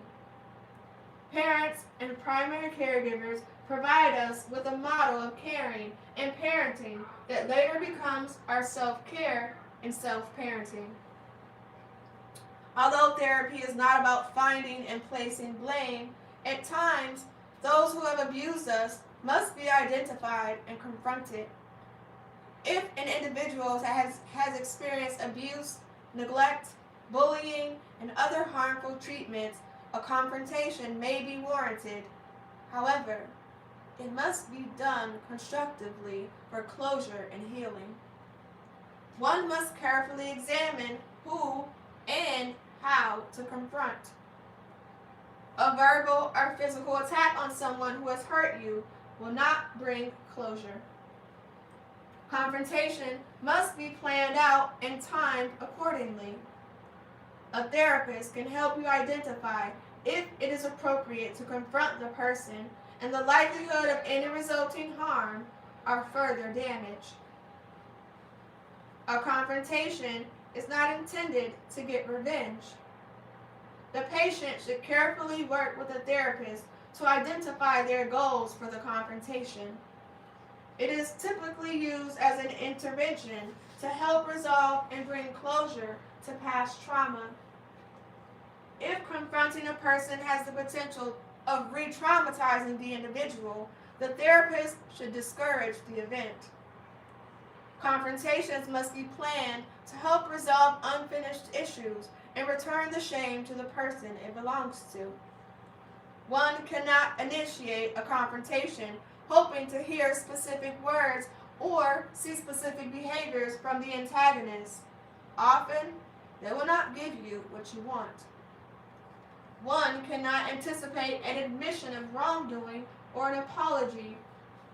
A confrontation is used to allow an individual who has been hurt to find their voice, share their secret, speak their truth, acknowledge what has happened, and give the shame back to the source so the patient can let go of the carried toxic shame. Some individuals will feel the need to forgive the person who wronged them, to let go of the anger and shame they have carried. If forgiveness is possible, it is encouraged. However, it is important to remember that forgiveness does not mean reconciliation. Forgiveness does not require entering back into a relationship with the person who hurt you. Often, revitalizing such a relationship would be an unhealthy choice. Part of the confrontation is reestablishing boundaries with this person, and sometimes those boundaries include severing contact with them. Another step in the change process is deciding if you had any responsibility for the events that transpired. Please note that any physical, sexual, verbal, or neglect abuse is never the child's fault. They are never to blame for their own abuse. It is the adult's responsibility to protect them. At times, individuals will blame themselves for abuse, especially in cases of sexual abuse. In some cases, an individual may determine that they did have some responsibility for the event or even have reciprocated the hurt done to them. Sometimes, to gain control over feelings of loss and abandonment, individuals will repeat the pattern of abuse that they endured. Psychodynamic therapy has termed this as identification with the aggressor. Instead of facing the hurts and loss of control one might feel from abusive events, a person will identify with their aggressor and traumatize others to regain the feeling of power and control initially taken from them. These individuals need to own their behavior and the hurt that they have caused to others. Self-examination to determine the degree of your responsibility is an important part of the healing process. When making amends with a person is impossible, there are many other symbolic ways to resolve and forgive one's behavior. For instance, a therapist may ask the individual to write letters of responsibility and read them aloud during their session to help process the associated feelings. If you have the opportunity to be in group therapy, the therapist may ask you to pick out another group member to represent the other person while you read your letter or process the event. Whatever therapeutic method is chosen, the individual must find a path to self-forgiveness. The freedom that comes through this process can be the impetus for change. Mindfulness. Many of us go through life on autopilot. Every day, we exist as if we were robots, with no regard for the options available to us. We let our old patterns control what we do and think. We've been walking down the same well-worn route for so long that we've come to believe that this is what life is all about. We naively accept it and refuse to think that we can improve or change. We might become so engrossed in the old patterns that we fail to notice that we are merely surviving rather than living. As you pay attention to yourself and focus on your time, you may see patterns of negative ideas entering your inner world. Our irrational negative thinking has a direct impact on our ability to cope with pain and suffering. We reinforce our negative sentiments when we indulge in harmful thoughts, which erode our self-esteem. These ideas aren't new. They didn't happen because you ended your abusive relationship. They change with time and over the course of your life. It's possible that you're just noticing them now since you've turned off your autopilot. We typically imagine that hundreds, if not thousands, of thoughts are running through our heads at the same time. In reality, we can only have one single notion in our head at any given time. The continual flood of thoughts, views, and beliefs bombarding our awareness are all competing for the same mental place in our awareness. Simply put, if you're thinking about your oncoming exciting adventure with buddies, that's the only thing on your mind. This is a thought that is occupying your lonely cognitive region if you are worried about how your abuser was a genuinely disgusting scoundrel. We might become confused because our thoughts move from one concept to the next at a breakneck speed. But only one idea can take center stage in our consciousness at any given time. We may use it by consciously shifting our single thought away from the detrimental, intrusive idea and towards something else. We may be accomplished by paying attention to our internal environment, including our thoughts, feelings, and body sensations, and making a deliberate decision about how to respond to them at any particular time. Mindfulness refers to the act of increasing our consciousness and paying attention to what is going on inside us. Mindfulness, by default, puts us in the present moment. It causes us to draw our attention back to what is going on in there and now, going on in the here and now. This simple change can transform you from the inside out. We are responsible for what goes on in our inner world, just as we are responsible for our happiness. You may not know what it feels like to be happy and whole inside your own skin at this time in your life. You may find yourself in a chronic state of fear, doing instead of being. When we are being, we are not running around taking care of chores or trying to solve the mysteries of the universe. We are one with ourselves, wholly, and at the same time, relaxed. When we are being, we just are. We are right here, right now, not in the past and not in the future. Being is not procrastination. Weird as this may sound, being is doing. You are allowing things to move and transform into a new state, a state where the ego is released, and you no longer have to use your energy to propel you forward or hold you back. A mental notion, a belief, or an expectation does not form the basis of your life. When you are being, you are going with the flow of the universe and not pushing your agenda forward, whatever it may be. This state of existence may feel uncomfortable. You may be accustomed to knowing what your next step will be or having your life planned out months in advance. It is reasonable not to know. When we are being, we have taken a step back from the working of the brain. We have opened ourselves up to the guidance that our soul provides.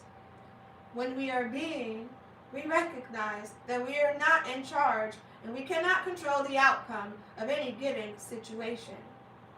We are allowing the energy of the universe to travel through us uninhibited. This free flow of energy permits our lives to unravel on their own terms. From this place of objectivity, we can see that resistance is not the way to go.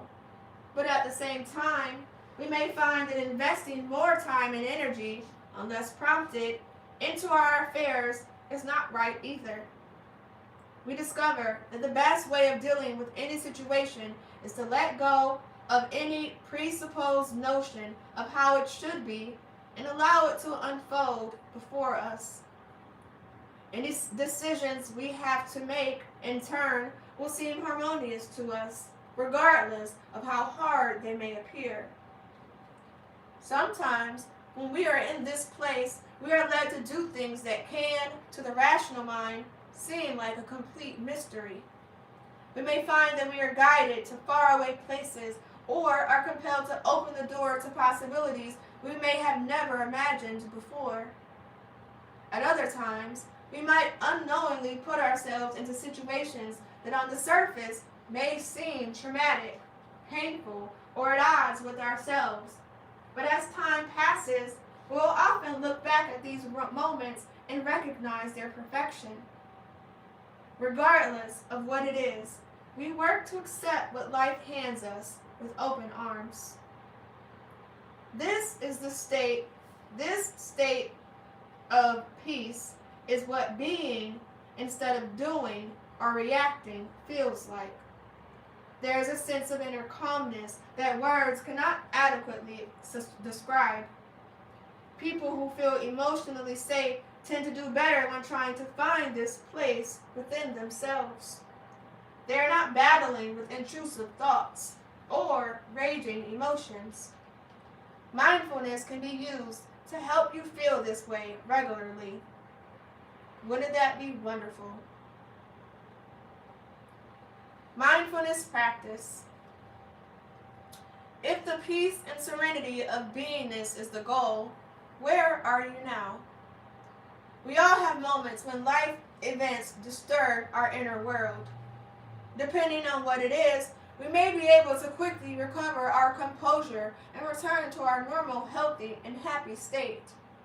At other times, situations can set something off within which we may find challenging, if not impossible, to shake off. If you think about it, when you are caught up in a cycle of worry or rumination, you are boggled down, living in an inner world filled with pain, shame, self-criticism, or judgment. You are not happy. You are hurting.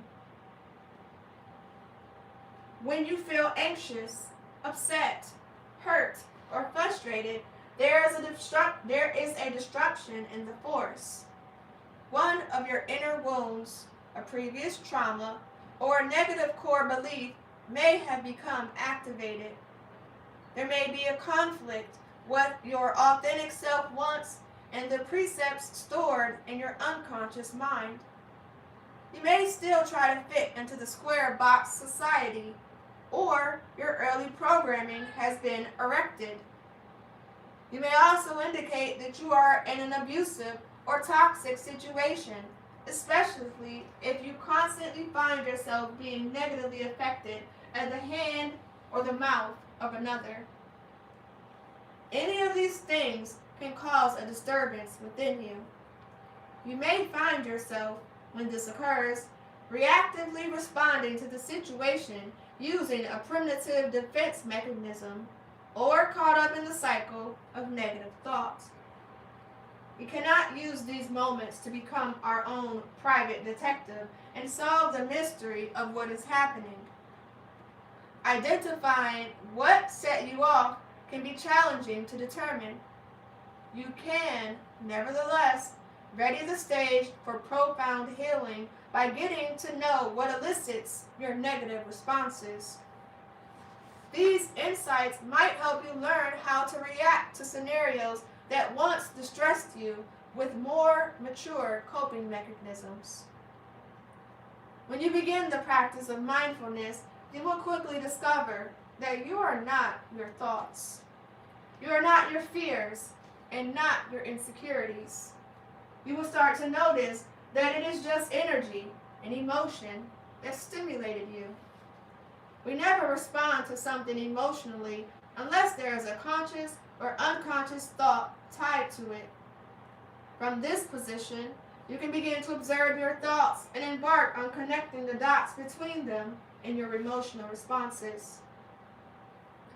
It is okay to be with your thoughts and experience your emotional state. You can do it without reacting to them or judging them. It is easier than it may initially sound. We reinforce our unwanted or intrusive thoughts the more we think about them. They can become trapped in one empty mental slot and arouse similar negative thoughts and emotions. It can be like a ball in a pinball machine. Our negative thinking can begin bouncing off the bumpers of our other false beliefs and inner wounds until our insides are shouting. You can start the process of calming down what is flared up and hopefully letting go of the rest by being mindful of your thoughts, especially your intrusive ones. They can be easier to control and can even be prevented if you can catch them early instead of waiting until you are in the midst of a full-blown meltdown. Mindful meditation. One way of supporting our ability to be is through meditation. Some people suggest that self-improvement techniques such as meditation or mindfulness are hard or even exhausting. The underlying stress and a pattern of negative thoughts are even more taxing on your body and soul. Numerous meditation rehearsers use mindfulness as their fundamental foundations. When we consider meditation in the West, we imagine an Indian spiritualist wearing a beautiful robe, sitting on a lotus position on the highest point of a mountain. We might take long to encounter the ecstatic states detailed by these blessed men. However, we may think that it is specifically difficult to accomplish. This impression of meditation makes many shy in any event. It makes them not even start or give up easily on this. The main objective of meditation, like mindfulness, is to center our focus and our thoughts on a single agenda. When we immerse ourselves in one task or one thought pattern, we end up losing track of everything else around us. Controlling what the mind focuses on allows any intrusive thoughts that may be vying for our attention to gently slip away. This practice helps to calm the soul and supports our body as it discharges harmful energy and emotions. What many of us don't understand is that two unique kinds of mindful meditation can be utilized.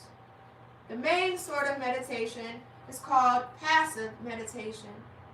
This unwinding and relaxing method is the thing that we frequently imagine when we attempt to meditate.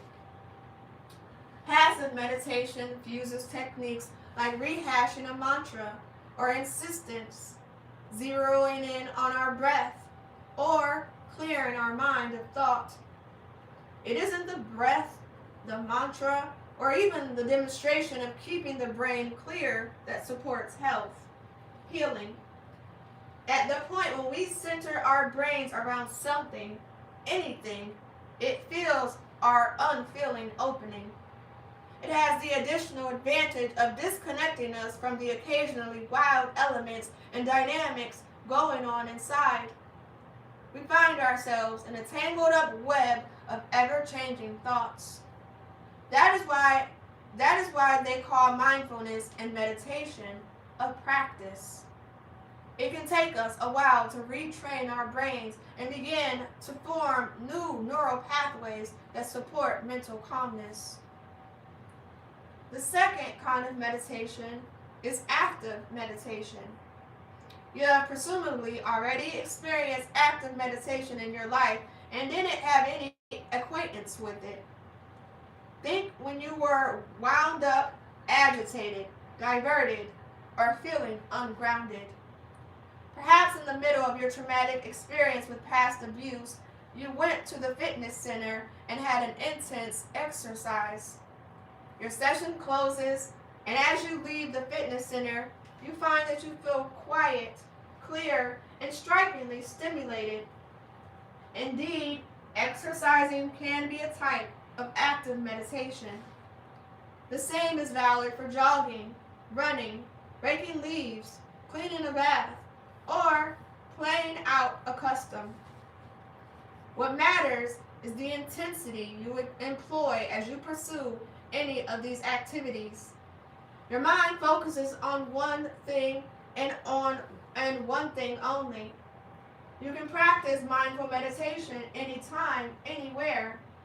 You can do it while you're brushing your teeth, or washing the dishes, going for a walk, or reading a book. It is about keeping your attention on what is going on at that particular moment. Gently bring your mind back to the original focal point if you find it wandering. Be kind to yourself as you begin doing this. With a little time and practice, you will see immense changes occurring right before your eyes.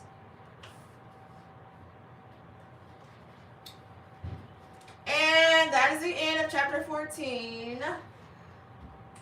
I lied, y'all. There's one more chapter. I didn't even see this little chapter hiding. It's only 2 pages. So, we're going to do chapter 15 too. Hello. Thank you. All right, y'all ready?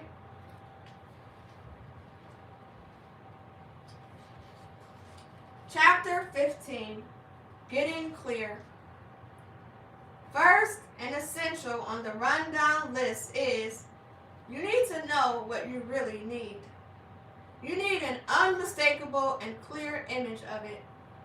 At this point, you ought to have a clear comprehension and understanding of what your identity is and what you need in relationships. In case you are uncertain, maybe making a list of every one of the potential outcomes and possibilities will assist you with narrowing down your idea, thoughts, and sentiments. For example, do you want your abuser to stay at a distance when complete separation is not possible? Do they need to be alone when having an emotional breakdown?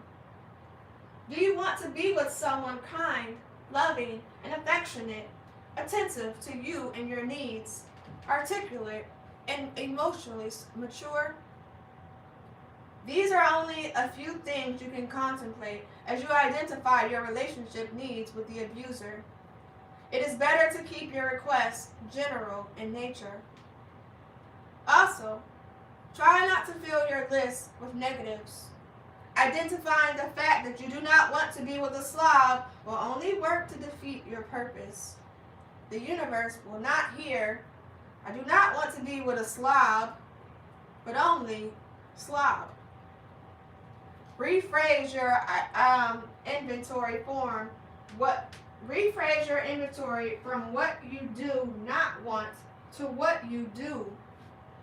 The list will also support you down the road once you start meeting people to help you weed out who you might want to keep from those you want to toss back.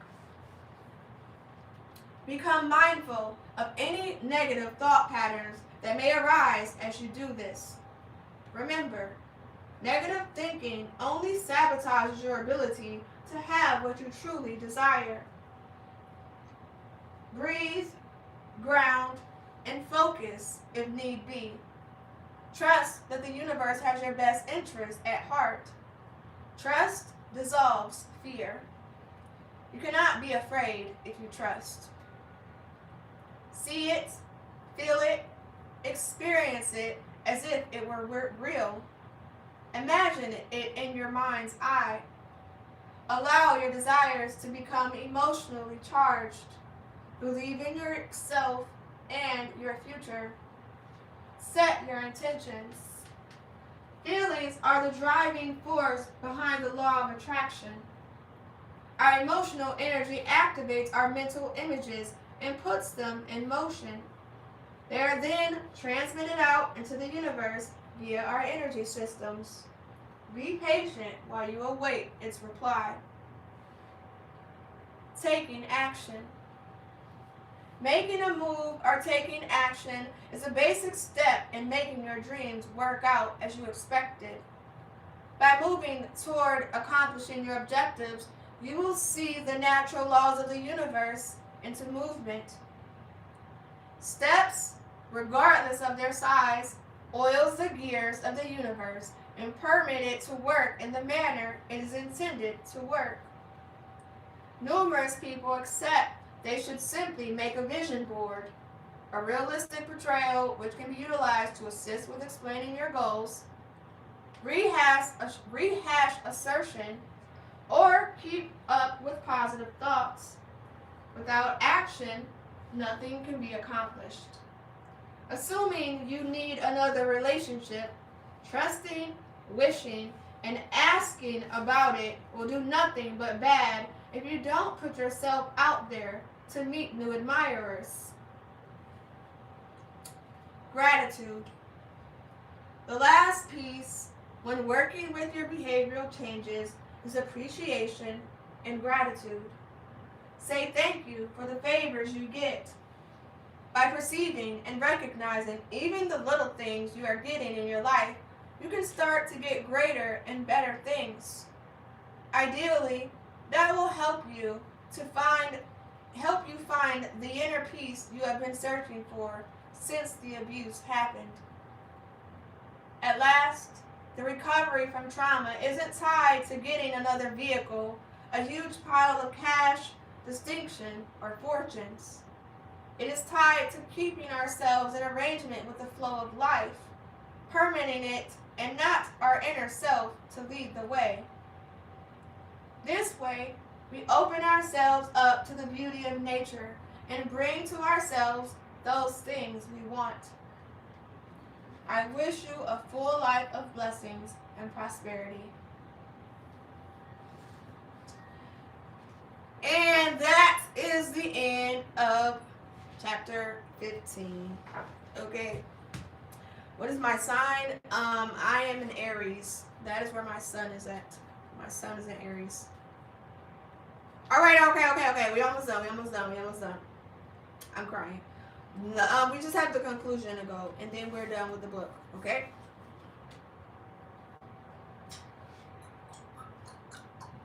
Conclusion. Childhood abuse takes a toll on one's personal, social, and emotional health.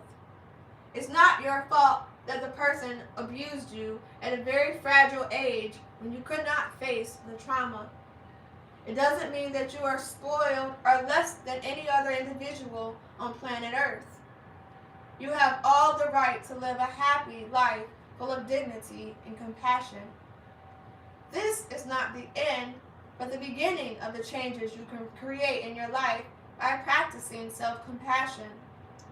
You will find that the more compassionate you are toward yourself, the more you will feel compelled to take better care of yourself and surround yourself with people who respect you and treat you well. Slowly, you will notice that you compare yourselves to other people less often. You will find that you evaluate yourself not on your performance, your looks, or the amount of money you have, but how well you are doing at taking care of your needs and providing yourself with the things you missed out on as a child. You will feel like you fit in more with other people and will have less of a need to isolate yourself from others. Once you no longer have to work as hard to defend against your shame, you'll begin to take your blinders off and actually see other people's pain and suffering, including the pain and suffering you may have caused. For those of you who have become abusive, this means you will be far less likely to reoffend. Once much of your stigma and pain has been eliminated, you can afford to face yourself much more honestly, including admitting when you have been abusive in the past and catching yourself when you start to become abusive in the present. And that is the end of the book. Okay?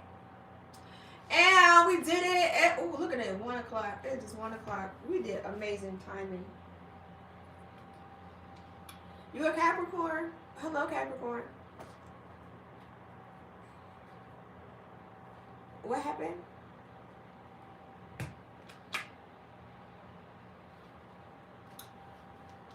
All right, y'all gonna bring me to the next book. Y'all keep talking about these signs.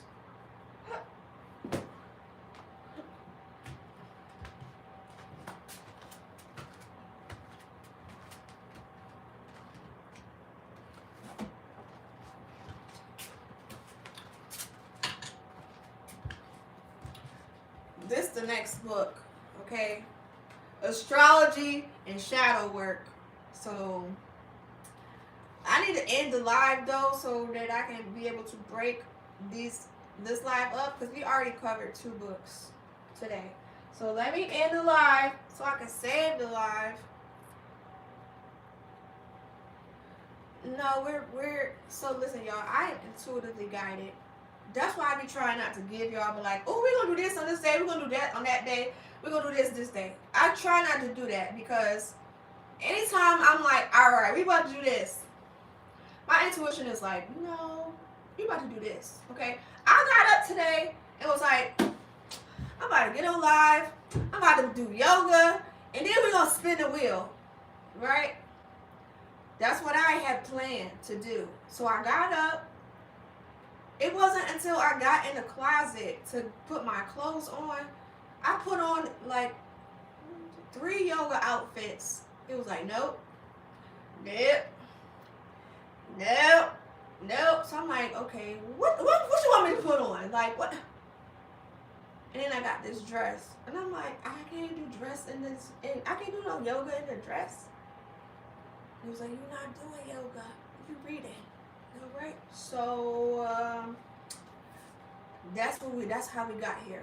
Okay. I know we were supposed to do yoga and we were supposed to do the wheel, but that's, God had other plans. He was like, no, we're gonna read. All right. So that's why we are here reading. So I don't know if we're gonna spin the wheel today. Okay, I'm being honest. I don't know. I can't tell you, oh yeah, we're gonna spin the wheel later, because apparently when I be having plans, the plans that don't be the plan. All right, so I don't know. We just have to wait until we get the intuition to spin the wheel. I don't know where we're gonna have it. Like, look, the wheel is set up and everything. Hold on.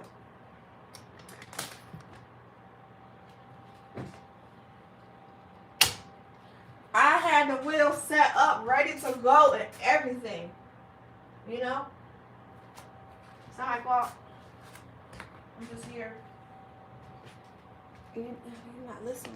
You're not listening. You ain't listening to nothing I just said.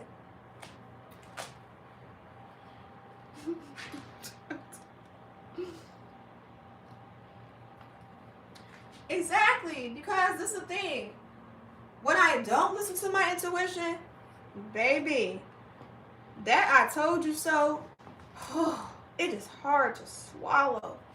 I told you so is like, for real? So you gonna listen next time? So yeah, when my intuition tells me something, babe, I'm not going against it, because, nah, bruh, we're good. You know, we can just, it's way easier and more satisfying, fulfilling to listen. So, I don't know. Like I'm saying, I genuinely do not know when we're going to spin the wheel. I will let you know, though. When I know, you will know. Okay?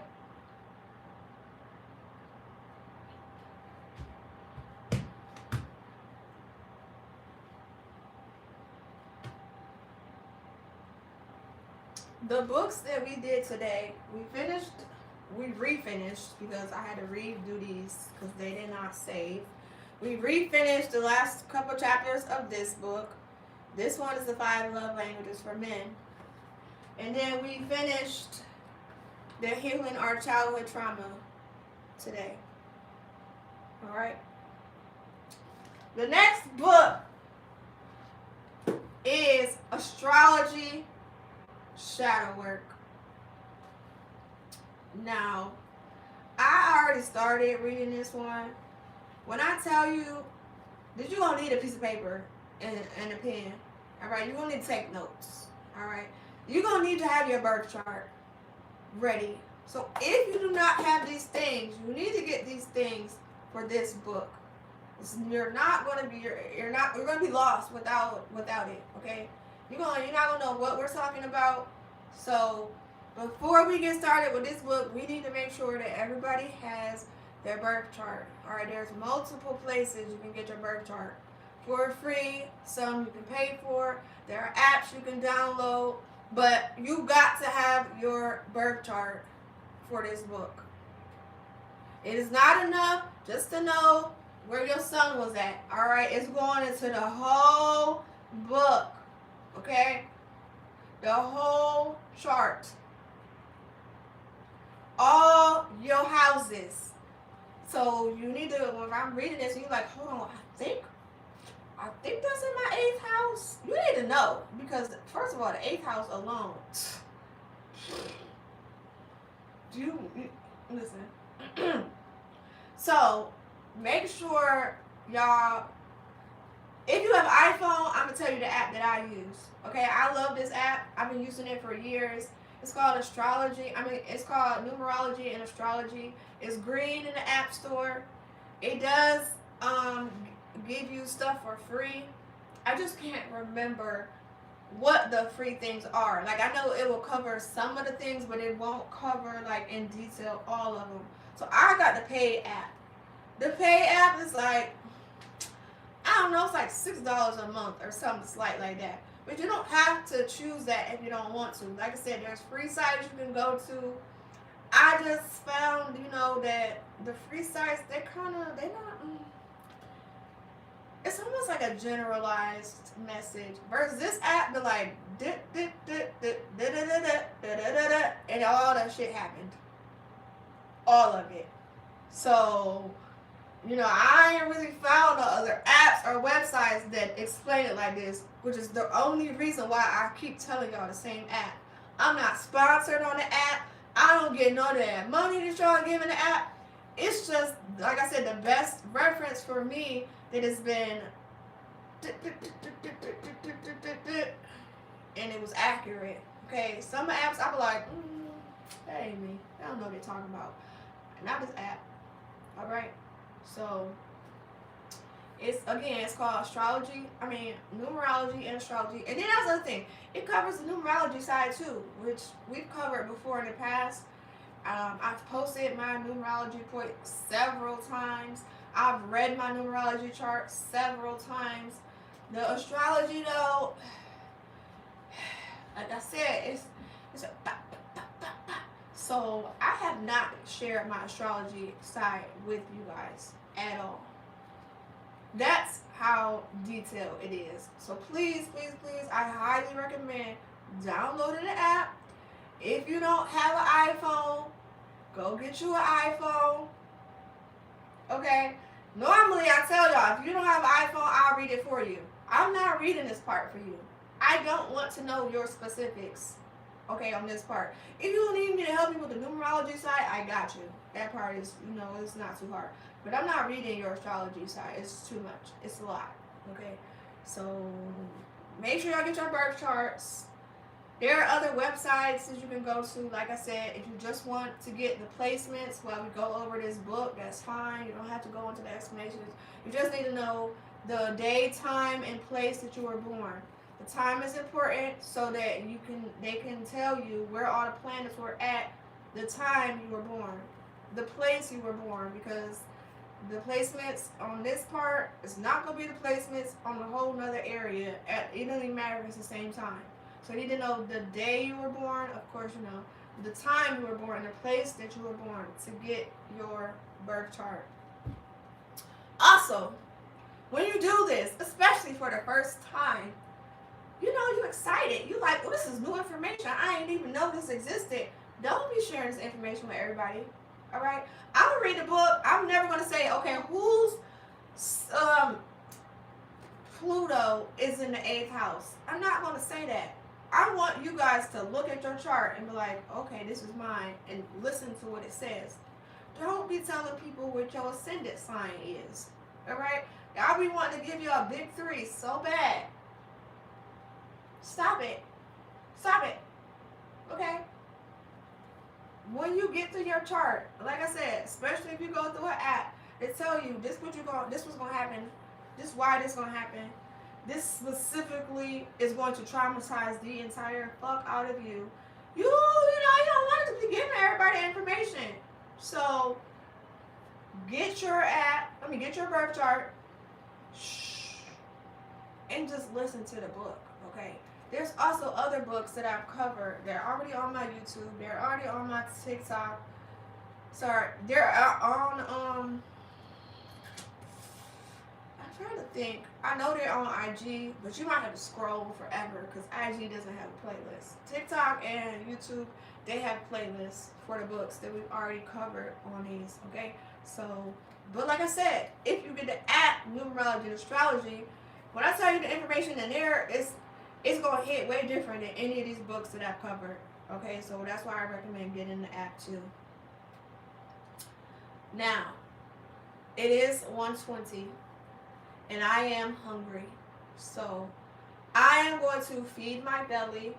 While I'm feeding my belly, I need you guys, if you want to participate in this next book, to get your birth chart. Okay?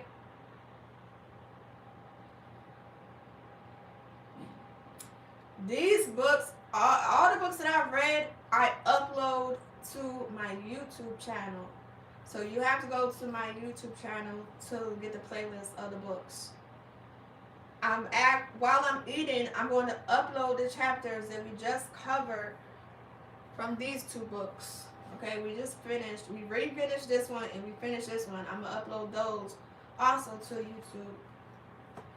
Instagram is going to post the live immediately. So if you don't feel like waiting me to eat and upload, go on my Instagram, Unicorn Riah's IG, and look at the live. The only thing is one live. You're going to have to scroll and rewind and fast forward to whatever section you left off on.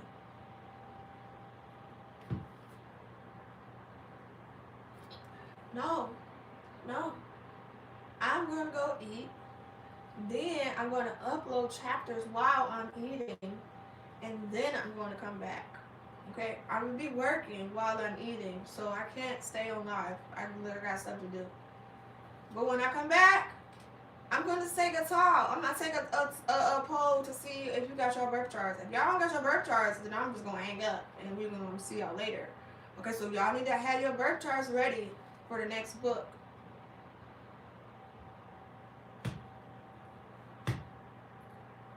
No, I just told y'all what I'm doing while I'm eating.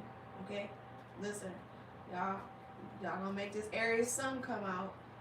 No means no, and I can't be convinced otherwise. So don't waste your time.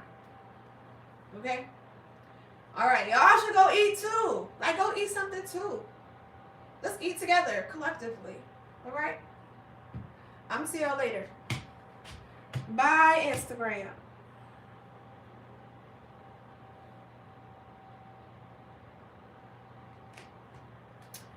Bye, TikTok.